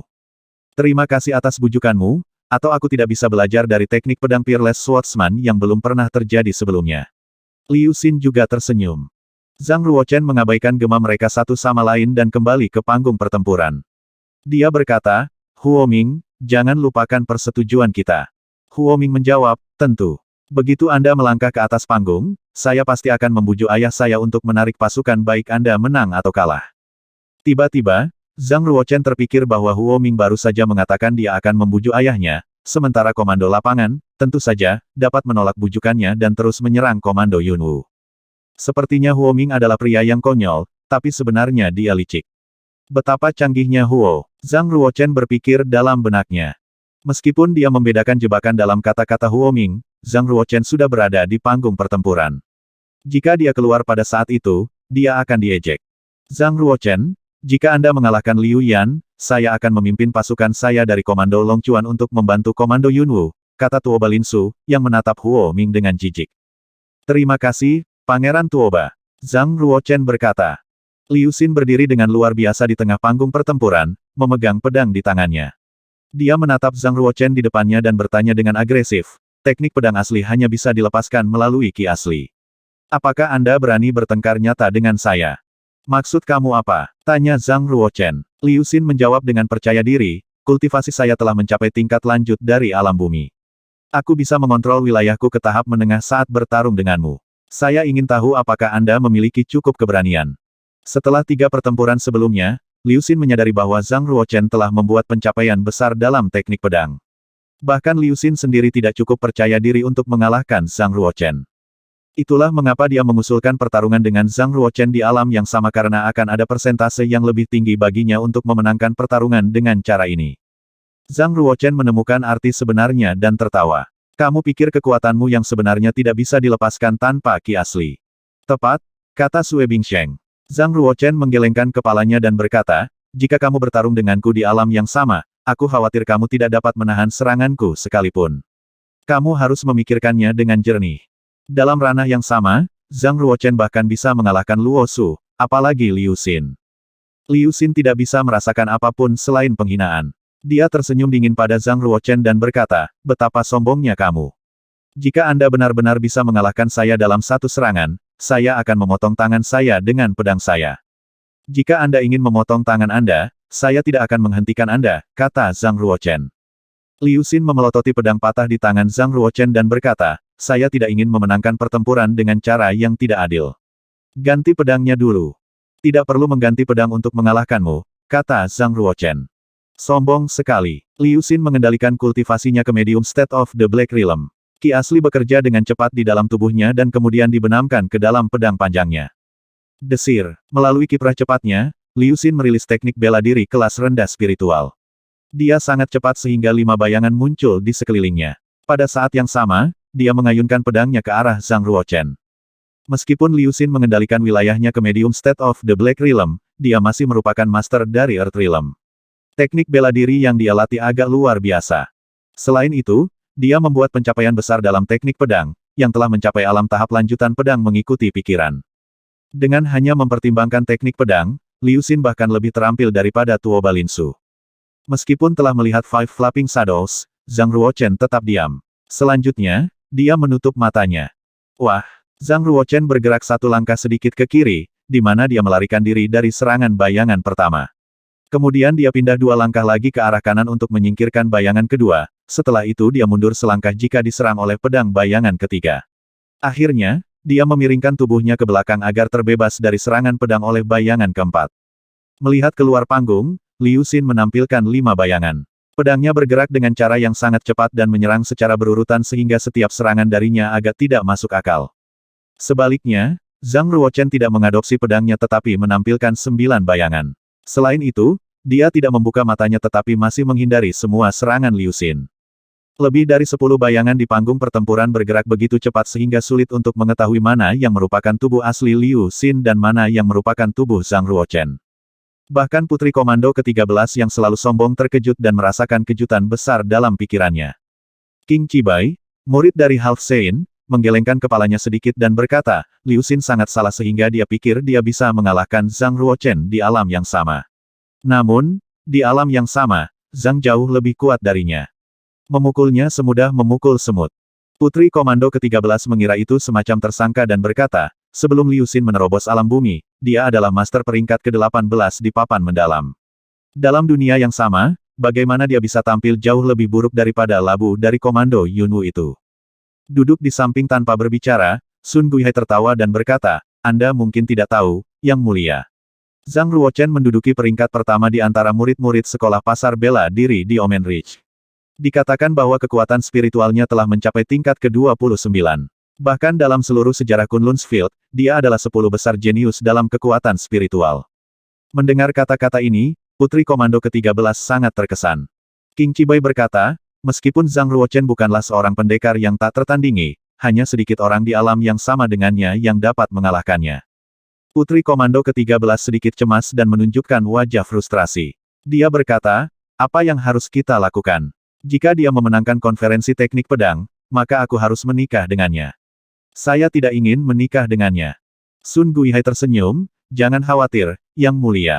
Qing Chibai adalah murid dari Half Saint. Dikatakan bahwa dia telah melatih pemahaman pedangnya ke alam puncak pedang mengikuti pikiran. Jika Qing Chibai bertarung dengan Zhang Ruochen, tidak sulit bagi Qing Chibai untuk mengalahkannya. Qing Chibai tertawa dan berkata, ketika saya berada di alam hitam menengah, pemahaman pedang saya hanya mencapai alam tahap lanjutan pedang mengikuti pikiran. Dan kecepatan saya lebih lambat dari kecepatan Zhang Ruochen.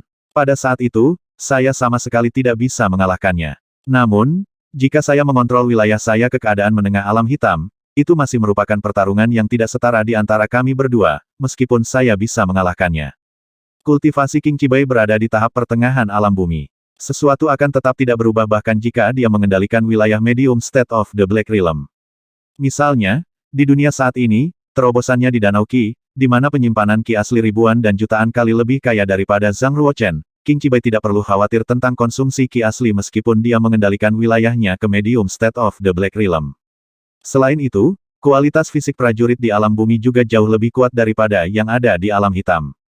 Oleh karena itu, Qing Chibai masih memiliki keunggulan besar atas Zhang Ruochen bahkan jika dia mengendalikan kultivasinya ke medium state of the Black Realm. Meskipun kultivasi Liu Xin juga mencapai alam bumi, pencapaiannya pada teknik pedang masih tidak dapat dibandingkan dengan Qing Chibai. Putri Komando ke-13 berkata, King Chibai, saya perintahkan kamu untuk mengalahkan orang udik itu dari Komando Yunwu.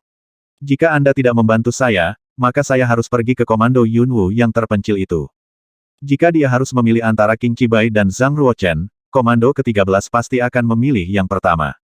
King Chibai memaksakan senyum dan mengundurkan diri untuk berkata, jika Liu Xin kalah, saya akan senang bertengkar dengan Zhang Ruochen. King Chibai juga mengetahui bahwa Zhang Ruochen adalah saingan yang kuat. Tidak peduli berapa banyak keuntungan yang dia miliki, tidaklah mudah untuk mengalahkan Zhang Ruochen. Secara alami, Zhang Ruochen melihat Liu Xin di tengah kerumunan. Dia sedikit menggelengkan kepalanya dan tidak ingin memaksanya. Bagaimanapun, Liu Xin adalah murid dari Perdana Menteri Kiri. Jika Zhang Ruochen benar-benar memaksanya untuk memotong tangannya, maka dia akan membuat Perdana Menteri Kiri kehilangan muka. Perdana Menteri Kiri pasti akan membalas dendam, yang tidak baik untuk Komando Yunwu. Setelah mengalami apa yang terjadi pada hari ini, Liu Xin akan ditertawakan oleh Komando Qiansui. Zhang Ruochen tidak ingin menuangkan minyak ke api.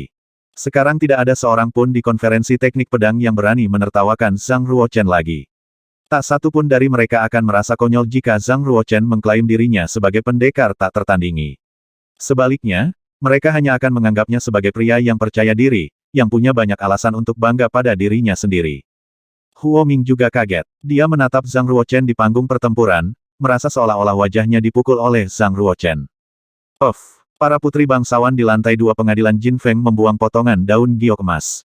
Daun-daun melayang deras dan tidak teratur ke atas panggung pertempuran. 2 lembar daun giok emas lainnya terlempar dari lantai 3 pengadilan Jin Feng. Seseorang pasti tahu bahwa mereka yang menonton pertempuran di lantai 3 semuanya adalah putri komando dari Komando Qiansui. Tanpa diduga, 2 putri komando menunjukkan cinta mereka pada Zhang Ruochen. Di saat yang sama, ledakan tawa terdengar. Itu dari Pangeran Komando Qiansui, yang telah bersembunyi di ruang hampa paviliun terbang. Dia berkata, Menteri Ning, Anda baru saja menyebutkan Zhang Ruochen. Dia adalah pahlawan muda seperti yang diharapkan. Dia bisa mengalahkan Tuo Balinsu dan Liu Xin bahkan dengan pedang patah. Menteri Ning tertawa dan berkata, Zhang Ruochen memang luar biasa. Tetapi dibandingkan dengan Yang Mulia, dia masih tidak bisa menghubungi Anda. Saya ingat ketika di kota suci Donghai, Yang Mulia mengalahkan para jenius dari semua komandan dengan pedang Anda. Tidak ada yang bisa menandingi Yang Mulia bahkan sampai hari ini. Mendengar apa yang dikatakan Menteri Ning, Pangeran Komando Qiansui merasa sangat senang. Memikirkan usianya yang masih muda, dia tertawa dan berkata, jangan lupa, Menteri Ning, bahwa Zhang Ruochen menggunakan pedang yang patah. Dia tidak terkalahkan bahkan dengan pedang yang patah. Saya tidak bisa menghubunginya di usia muda. 10 menteri yang berkuasa begitu licik sehingga mereka mendengar sesuatu yang tidak biasa. Sepertinya Pangeran Komando memiliki pikiran untuk menghargai kejeniusan ini, siap untuk mengambil Zhang Ruochen sebagai menantu laki-lakinya. Menteri Ning secara alami memahami apa yang dimaksud Pangeran Komando Qiansui dan berpikir, sepertinya Pangeran Komando sangat menghargai Zhang Ruochen. Zhang Ruochen pasti akan memiliki masa depan yang menjanjikan. Saya harus membuat hubungan saya lebih dekat dengan Yunwu Commandery. Sedangkan untuk Square Commandery, saya akan memberikan beberapa tekanan. Gongsun Lin, Mayor Jenderal, tersenyum dan berkata, hari ini di konferensi teknik pedang, Zhang Ruochen telah mengalahkan para jenius dari semua komandan dengan pedang patah. Segera setelah itu, ceritanya pasti akan menyebar ke semua komandan. Perdana Menteri Kiri berkata, Zhang Ruochen memiliki satu pertempuran terakhir untuk dimenangkan agar ceritanya diceritakan di sekitar semua komandan. Jika dia dikalahkan oleh King Chibai, kehormatan yang dia menangkan sebelumnya akan ditransfer ke King Chibai. Menteri Ning sedikit mengerutkan kening dan berkata, King Chibai adalah murid dari Half Saint. Dan budidayanya telah mencapai tahap pertengahan alam bumi. Terlebih lagi, wilayah pemahaman pedangnya telah mencapai puncak pedang mengikuti hati. Dia bisa disebut yang paling diberkati dalam sejarah 100 tahun Komando Qiansui. Jika Zhang Ruochen dikalahkan olehnya, tidak ada yang memalukan. Menteri kuat lainnya berkata, dalam keadaan menengah alam hitam, King Chibai mungkin sedikit lebih lemah dari Zhang Ruochen. Tapi sekarang, bahkan jika King Chibai mengendalikan wilayahnya ke kondisi menengah alam hitam, dia akan jauh lebih kuat dari Zhang Ruochen. Ini akan menjadi pertempuran yang tidak adil jika keduanya bertengkar. Kemenangan itu milik King Chibai. Jika King Chibai mengendalikan kultivasinya ke negeri Fajar Alam Hitam, keduanya sebanding satu sama lain. Tetapi jika King Chibai melakukannya, itu tidak adil baginya. Sebagai murid dari Half Saint, dia tidak ingin kalah. Lagi pula, dia tidak bisa kalah. Jika saja Zhang Ruochen menahan 10 serangan dari King Chibai, pasti ada tempat baginya untuk menjadi salah satu jenius muda hari ini. Orang-orang di pengadilan Jin Feng tidak tahu bahwa tokoh-tokoh besar di Komando Qian Sui sedang menyaksikan para jenius muda yang baru muncul dari semua komandan juga. Bagi tokoh-tokoh besar itu, setiap jenius top berpotensi menjadi dominator tak tertandingi di masa depan. Tidak ada salahnya bagi mereka untuk memiliki hubungan dekat dengan mereka sebelumnya. Zhang Ruochen berdiri di panggung pertempuran, tidak ingin pergi, karena dia tahu pasti akan dihentikan oleh seseorang jika dia pergi. Dia tidak bisa pergi sampai dia dikalahkan. Dalam hal ini, dia memutuskan untuk mengalahkan semua orang yang belum yakin. Pada saat itu, dia secara alami bisa pergi dengan santai. Siapa yang akan menantangku? Zhang Ruochen memegang pedang yang patah itu. Matanya menatap semua jenius muda di panggung pertempuran. Saat melihat langsung ke mata Zhang Ruochen, semua jenius muda menundukkan kepala mereka. Saya, Qing Cibai berdiri dan melepas mantel dari bahunya. Menunjukkan jubah hitamnya yang rapi dan bersih, dia berjalan menuju panggung pertempuran dengan pedang hitam di tangannya. Ki asli hitam bergerak di bawah kakinya, membentuk awan ki asli. Setiap langkah dia bergerak maju diikuti oleh awan ki asli, mengangkatnya ke panggung pertempuran. Melihat gerakan Qing Cibai, kerumunan itu berteriak mengejutkan bukankah? Bukankah itu teknik bela diri legendaris Meteoric Rise? Memang teknik bela diri itu. Dikatakan bahwa itu adalah teknik bela diri kelas superior dari tahap spiritual. Qing Cibai mungkin akan segera berlatih ke Acme. Qing Cibai akhirnya naik ke panggung pertempuran. Dia mewakili generasi pertama di antara generasi muda di Qian Sui Commandery. Sekarang dia akan bertempur, dia dapat dengan mudah mengalahkan pangeran ke-9 dari Komando Yunwu. Qing Cibai melangkah ke panggung pertempuran, dengan tampilan yang bebas dan mudah. Dia menatap Zhang Ruochen dan tertawa. Saya Qing Cibai. Saya sebenarnya tidak ingin bertengkar di konferensi teknik pedang. Namun, melihat teknik pedang Anda yang luar biasa, saya sangat mengagumi Anda sehingga saya ingin berkompetisi dengan Anda sehingga saya dapat belajar dari Anda. Anda telah memenangkan 4 pertempuran berturut-turut. Dan ki asli Anda pasti sangat banyak dikonsumsi. Aku akan bertempur denganmu setengah jam setelah kamu istirahat. Zhang Ruochen tahu bahwa Qing Cibai adalah saingan yang kuat. Dia tidak begitu sombong untuk percaya bahwa dia bisa menang. Zhang Ruochen mengangguk dan duduk di tanah dengan menyilangkan kaki. Dia mulai mendapatkan kembali ki aslinya. Sekitar 15 menit kemudian, Zhang Ruochen pulih ke kondisi puncaknya. Dia berdiri, menatap Qing Cibai dan berkata, bagaimana kamu akan bertengkar denganku? Qing Cibai berkata, alam pemahaman pedang saya telah mencapai alam puncak pedang mengikuti hati. Jika kami hanya memperebutkan teknik pedang, Anda tidak akan memiliki keunggulan. Jadi mari bertarung sesuai dengan aturan sebelumnya. Saya akan mengontrol kultivasi saya ke medium state of the Black Realm sehingga kita bisa bertarung di alam yang sama. Zhang Ruochen menjawab, oke. Saya setuju. Pada saat itu, Sun Guihai, yang telah duduk di dekat Putri Komando ke-13, berdiri dan tersenyum, aku punya lamaran. Tapi saya hanya ingin tahu apakah Anda ingin mendengarkan atau tidak. Qing Cibai memandang Sun Guihai dan tertawa. Apa proposal Anda? Jangan ragu untuk mengatakannya. Sun Guihai berkata, tahap pertempuran hanya selebar 9 meter. Untuk para prajurit dalam kondisi menengah dari alam hitam, tampaknya itu terlalu kecil. Kalian berdua adalah ahli teknik pedang terbaik. Pertarunganmu pasti sangat seru. Mengapa tidak memperbesar medan perang ke pengadilan Jin Feng? Itu akan lebih baik untuk penampilan teknik pedangmu. Putri Komando ke-13 tahu bahwa Qing Cibai cukup kuat dalam gerakan, yang memungkinkannya unggul atas Zhang Ruochen. Jadi dia langsung setuju. Dia berkata, apa yang Sun Guihai katakan itu benar. Ruang medan perang sangat terbatas. Medan perang Anda adalah pengadilan Jin Feng. Anda tidak harus membatasinya ke panggung pertempuran. Qing Cibai memandang Zhang Ruochen dan berkata, bagaimana menurutmu, Pangeran ke-9? Zhang Ruochen menjawab, sekarang Anda telah memutuskan, saya tentu setuju dengan itu. Qing Cibai menatap pedang patah di tangan Zhang Ruochen dan berkata, Pangeran ke-9, kamu sebaiknya mengganti pedang. Zhang Ruochen sedikit tersenyum dan berkata, saya sudah terbiasa dengan pedang saya sendiri. Jika saya mengganti pedang untuk sementara, saya tidak bisa mengerahkan semua kekuatan saya. Kalau begitu biarlah. Qing Cibai terlihat santai dan tenang. Dia mengangkat lengannya dan pedang pertempuran hitam itu menarik busur di ruang hampa. Salah satu tangannya memegang gagang pedang, dan yang lainnya memegang ujungnya. Ki asli mengalir dari ujung jarinya. Jari-jarinya sepertinya tertutup lapisan cahaya biru. Jepret. Pedang pertempuran kelas 4, yang berada di level senjata bela diri asli, dipatahkan oleh Ki asli Qing Cibai, mengubahnya menjadi pedang yang patah juga. Qing Cibai melambaikan tangannya dan membuang ujung pedang yang patah. Itu kemudian jatuh ke kolam di bawah panggung pertempuran. Semua orang memandang Qing Cibai dengan kekaguman pada kejujuran dan kejujurannya. Hanya Zhang Ruochen sendiri yang tahu bahwa Qing Cibai sudah bersiap untuk mematahkan pedangnya sebelum dia naik ke panggung pertempuran. Dan itulah mengapa dia baru saja membawa pedang pertempuran kelas 4 di level senjata bela diri asli. Jika dia mengalahkan Zhang Ruochen dengan pedang tanpa celah, tidak ada yang akan mengakui kekuatannya.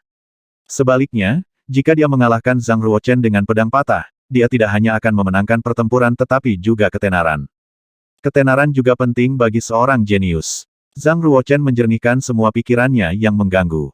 Dia menatap tajam ke arah Qing Cibai, memasuki alam terang di mana dia benar-benar terpisah dari luar. Namun, tubuh Zhang Ruochen memudar secara bertahap dan pada akhirnya menghilang sepenuhnya. Ternyata Qing Cibai hanya menusuk gambar ilusi Zhang Ruochen, bukan tubuh aslinya. Pada saat Qing Cibai menikamnya, Zhang Ruochen melompat ke langit terlebih dahulu. Dia mengayunkan pedangnya ke arah Qing Cibai dengan kecepatan lebih cepat. Ketika Qing Cibai menembus udara, dia segera mengubah arah pedangnya dan mengayunkannya ke atas. Ledakan. Dua pedang patah saling bertabrakan dan sebuah pedang besar terciprat. Sementara itu, Zhang Ruochen melepaskan tangan kirinya. Dia menampilkan gerakan naga di langit dan memukul dada Qing Cibai. Hanya dengan menumbuhkan kekuatan spiritual di atas level 20 dapat menyelesaikan multitask, membuat satu tangan menggunakan pedang sementara tangan lainnya menggunakan telapak tangan tanpa saling mempengaruhi. Tinju pemecah awan. Qing Cibai juga mengulurkan tangan kirinya ke depan dan melepaskan tinjunya yang menyebabkan getaran di udara di sekitar tinjunya. Ledakan. Mereka berpisah pada saat bersamaan. Dalam sedetik, keduanya kembali bentrok dan terus bertarung. Mutiara naga air. Qing Cibai menampilkan teknik pedang kelas rendah spiritual. Didorong oleh ki asli, pedang itu melambai dengan cepat ke dalam bayangan naga yang samar. Udara di sekitarnya pecah dengan suara gelombang pasang. Pedang nafas bergabung bersama dan menjadi naga raksasa, melonjak menuju Zhang Ruochen. Qing Cibai juga bergegas keluar dengan pedang yang berputar untuk membentuk lingkaran pedang yang tampak seperti bola naga yang dimuntahkan. Serangkaian 8 lingkaran pedang berkumpul bersama untuk membentuk teknik pedang yang luar biasa. Di bawah serangan naga nafas pedang dan 8 lingkaran pedang, Zhang Ruochen hanya bisa bertahan secara pasif dan terus melangkah mundur. Akhirnya, Zhang Ruochen mundur ke tepi panggung pertempuran. Dia mendorong ke tanah dan merentangkan tangannya. Tubuhnya ringan seperti burung layang-layang, jadi dia terbang kembali dan jatuh ke dalam kolam di bawahnya. Kemana harus pergi? Qing Cibai mencubit pedang tempur di satu tangan dan meletakkan tangan lainnya di belakang punggungnya saat dia melangkah ke tepi panggung pertempuran. Dia terbang dan menyusul Zhang Ruochen. Saat itu, Zhang Ruochen menampilkan Shadow of the Royal Wind Dragon di mana tubuhnya yang jatuh berhenti sejenak. Tanpa diduga, dia melesat ke atas hingga ketinggian 3 meter di atas Qing Cibai. Pedang Plenilune Suci. Zhang Ruochen memegang pedang dengan kedua tangan dan menyusupkan ki asli ke dalam pedang sepenuhnya. Itu memadatkan lingkaran pedang besar yang terang, lalu membelah menuju Qing Cibai. Gerakan tubuh yang bagus. Qing Cibai meneriakkan panggilan yang bagus. Kedua tangannya terangkat ke atas. Dengan kekuatan mundur, tubuhnya jatuh dengan cepat dan dia mencapai kolam di bawah panggung pertempuran. Jika itu adalah prajurit lain, dia pasti akan jatuh ke dalam air. Namun, saat Qing Cibai jatuh ke air, segumpal awan biru muncul di bawah kakinya dan menopang tubuhnya. Kakinya hanya tenggelam sedikit seolah-olah dia sedang berjalan di tanah dan dia terbang menjauh. Ledakan. Saat Qing Cibai mengelak, Zhang Ruochen memotong ke bawah dan membagi posisi yang baru saja Qing Cibai berdiri. Permukaan air pecah dan menghasilkan percikan besar. Zhang Ruochen menginjak ombak dan terbang bersama angin. Gerakan tubuhnya begitu elegan sehingga dia tampak seperti peri pedang remaja, berjalan di atas air dan mengejar Qing Cibai dengan cepat. Meteorik Rise dari Qing Cibai memang teknik bela diri yang sangat kuat, tapi kecepatannya tidak sebaik Shadow of the Royal Wind Dragon. Dengan cepat, Zhang Ruochen menyusulnya. Pedang gelombang suci. Tubuh Zhang Ruochen berputar dengan cepat dari kepala hingga jari kakinya. Air di kolam menggulung dan membentuk gelombang air. Didorong oleh pedang nafas, gelombang melonjak menuju Qing Cibai. Melihat bahwa dia akan terguling ke kolam oleh gelombang air, Qing Cibai tiba-tiba berhenti dan berbalik. Dia memotong pedangnya lurus ke bawah dan mengucapkan sepatah kata hancurkan. Ledakan. Pedang nafas sepanjang lebih dari 10 meter memecah gelombang air dan memotong ke arah Zhang Ruochen. Zhang Ruochen berjingkat di atas air seperti naga terbang, membumbung tinggi hingga lebih dari 30 meter. Kemudian ia jatuh ke pucuk pohon willow, yang berada di samping kolam, menginjak daun, sementara tubuhnya tidak jatuh. Qing Cibai memang orang yang paling luar biasa selama ribuan tahun di Komando Qiansui. Ketika ia mencapai negara sedang dari alam hitam, diperkirakan bahwa ia akan berada di tingkat yang sama dari Luosu. Meskipun ia mencoba yang terbaik untuk memampatkan kultivasinya ke kondisi menengah alam hitam, sebenarnya kultivasinya yang sebenarnya ada di tahap pertengahan alam bumi.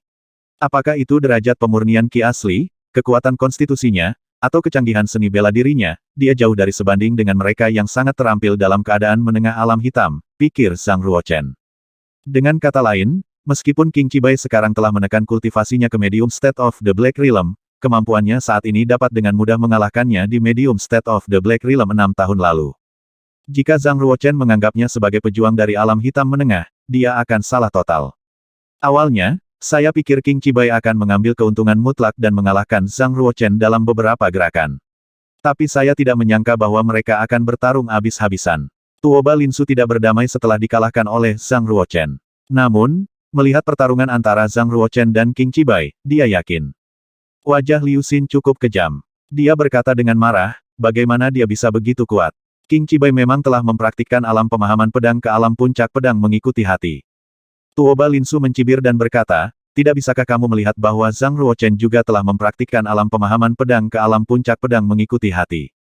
Apa? Liu Xin telah berpikir betapa brutal Zhang Ruochen akan dikalahkan alih-alih mengamati pertarungannya dengan Qing Chibai. Oleh karena itu, dia tidak menyadari bahwa ranah teknik pedang Zhang Ruochen sebanding dengan Qing Chibai. Sun Guihai berkata, jika Zhang Ruochen tidak mempraktikkan teknik pedang-pedang mengikuti hati ke puncak, dia akan dikalahkan oleh Qing Chibai. Dia baru berusia 17 tahun dan mampu berlatih pedang mengikuti hati ke puncak ketika dia baru saja mencapai keadaan menengah alam hitam. Bakatnya memang luar biasa. Sebenarnya, Sun Guihai juga cemburu pada Zhang Ruochen, tetapi tujuan perjalanannya adalah Komandan Putri Yan Chen, yang lebih cantik, lebih menonjol, dan dianggap sangat penting oleh Pangeran Komando Qiansui, daripada Komando ke-13. Dia dan Zhang Ruochen tidak memiliki konflik kepentingan, jadi Sun Guihai tidak bereaksi seradikal Liu Xin. Bajingan ini aku tidak percaya dia menyembunyikan kemampuannya untuk mencapai puncak pedang mengikuti hati. Berapa banyak kekuatan yang masih dia sembunyikan? Huang Yanchen terus membuka lebar matanya. Ada keinginan untuk bertarung dengannya dan memaksa Zhang Ruochen untuk menunjukkan semua kemampuannya. Huang Yanchen baru saja melatih pemahaman pedang ke tahap lanjutan pedang mengikuti hati beberapa hari yang lalu. Oleh karena itu, dia bahagia untuk waktu yang lama, namun dia dipukul lagi oleh Zhang Ruochen.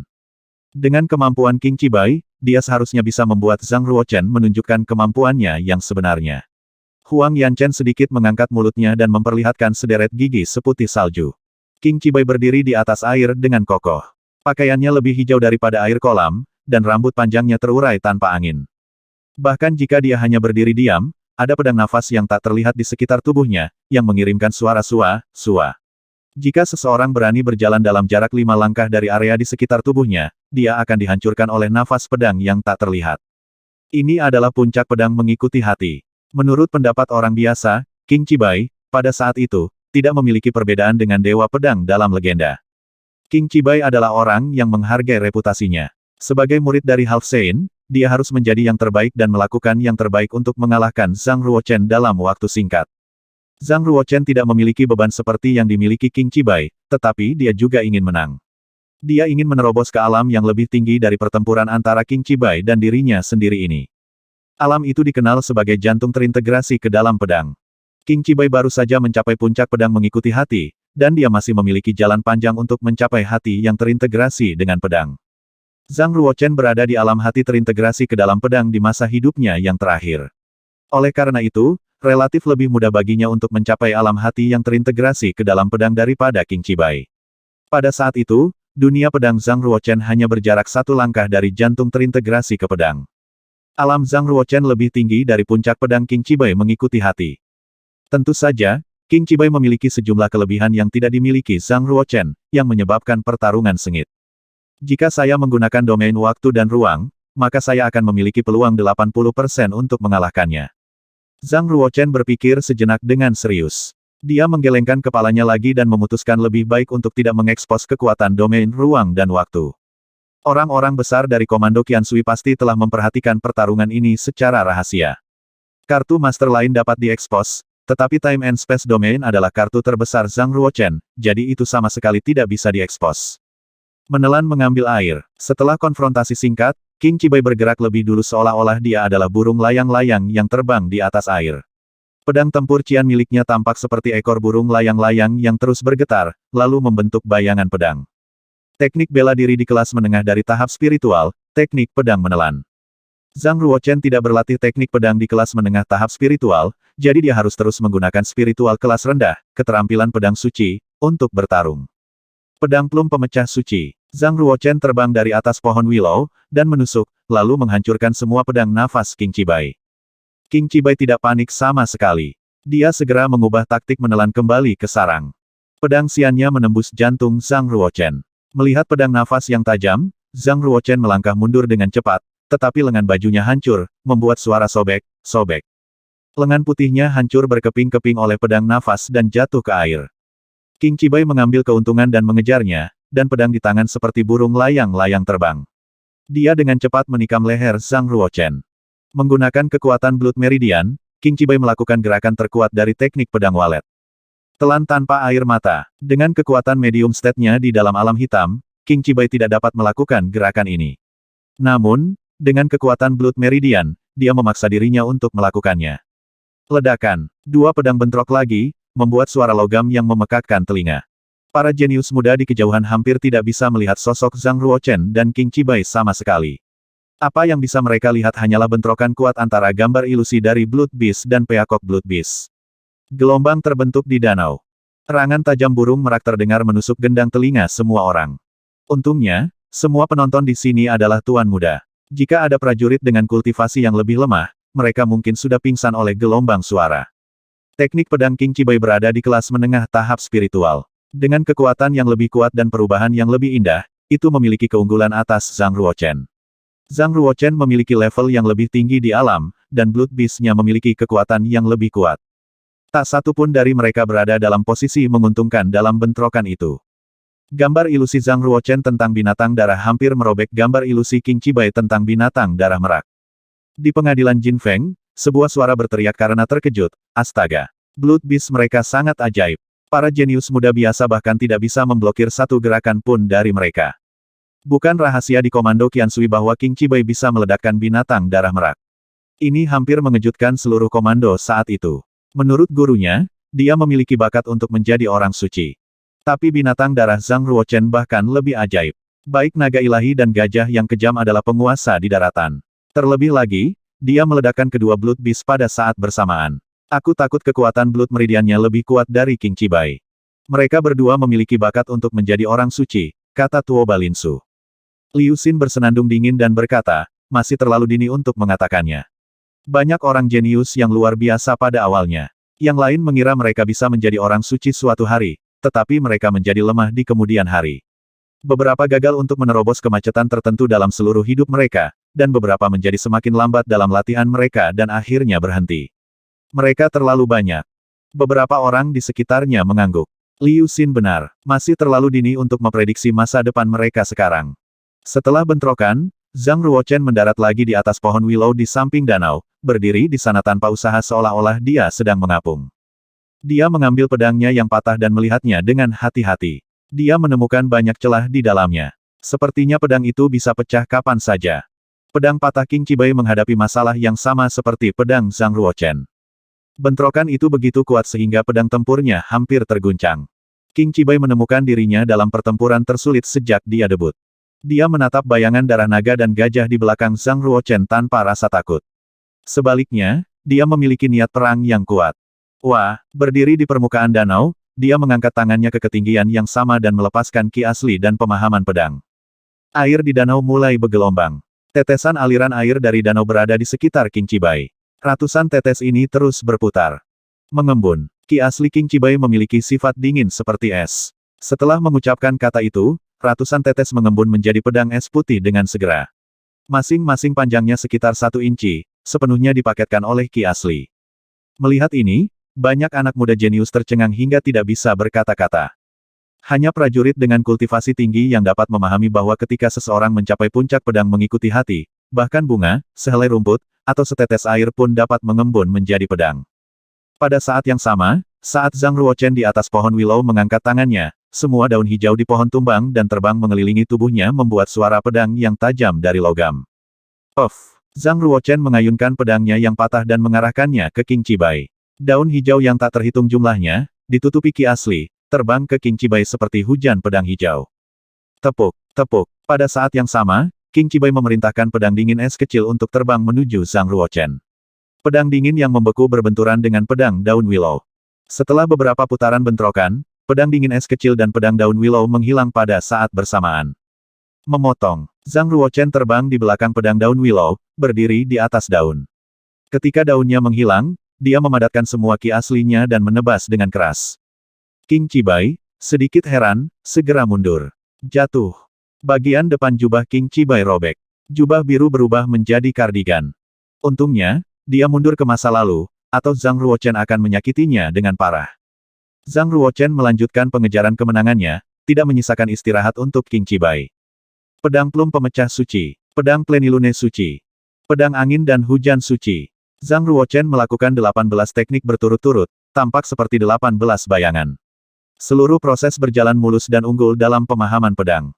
Cahaya pedang hampir menutupi Qing Cibai sepenuhnya. Setiap teknik pedang diikuti oleh teknik berikutnya tanpa jeda yang membahayakan Qing Cibai berkali-kali. 4 luka lagi muncul di jubahnya. Salah satu luka ini melukai kulitnya, meninggalkan noda darah bening di tubuhnya. Qing Cibai berada dalam posisi yang memalukan sekarang. Dia menatap dengan serius dan berteriak, nyanyian dingin selamanya. Song of the Forever Coldness, teknik pedang di kelas superior tahap spiritual. Qing Cibai telah berlatih selama 3 tahun, tetapi dia hanya bisa mencapai tingkat kesuksesan kecil. Dengan kultivasinya di medium state of the Black Realm, dia tidak bisa menampilkan kekuatan dingin Song of the Forever. Namun, didukung oleh kekuatan meridian darah dan ranah puncak pedang mengikuti hati, Qing Cibai melakukan 30% dari kekuatannya. Bahkan 30% dari kekuatannya memblokir serangan Zhang Ruochen dengan mudah. Terlebih lagi, luka itu meninggalkan luka di lengan Zhang Ruochen. Setelah memblokir serangan Zhang Ruochen, Qing Cibai berbalik dan melompat mundur. Dia terpental dengan berjinjit di danau dan mendarat di panggung pertempuran lagi. Panggung pertempuran adalah tempat yang lebih tinggi, sedangkan danau adalah tempat yang lebih rendah. Orang-orang di tempat yang lebih tinggi dapat dengan mudah memblokir serangan dari tempat yang lebih rendah. Dengan kata lain, menduduki panggung pertempuran sama saja dengan memenangkan pertempuran. Tidak peduli bagaimana Zhang Ruochen menyerangnya dari bawah, Qing Cibai dapat dengan mudah memblokirnya. Seperti yang dikatakan moto Tiongkok kuno, seseorang harus menang dengan waktu yang tepat, kenyamanan geografis yang baik, dan hubungan antar manusia yang baik. Sekarang, Qing Cibai memiliki kenyamanan geografis yang baik. Dia bisa bertahan dan menyerang. Tampaknya kesuksesan itu miliknya tanpa keraguan. Sekarang, sulit bagi Zhang Ruochen untuk menang.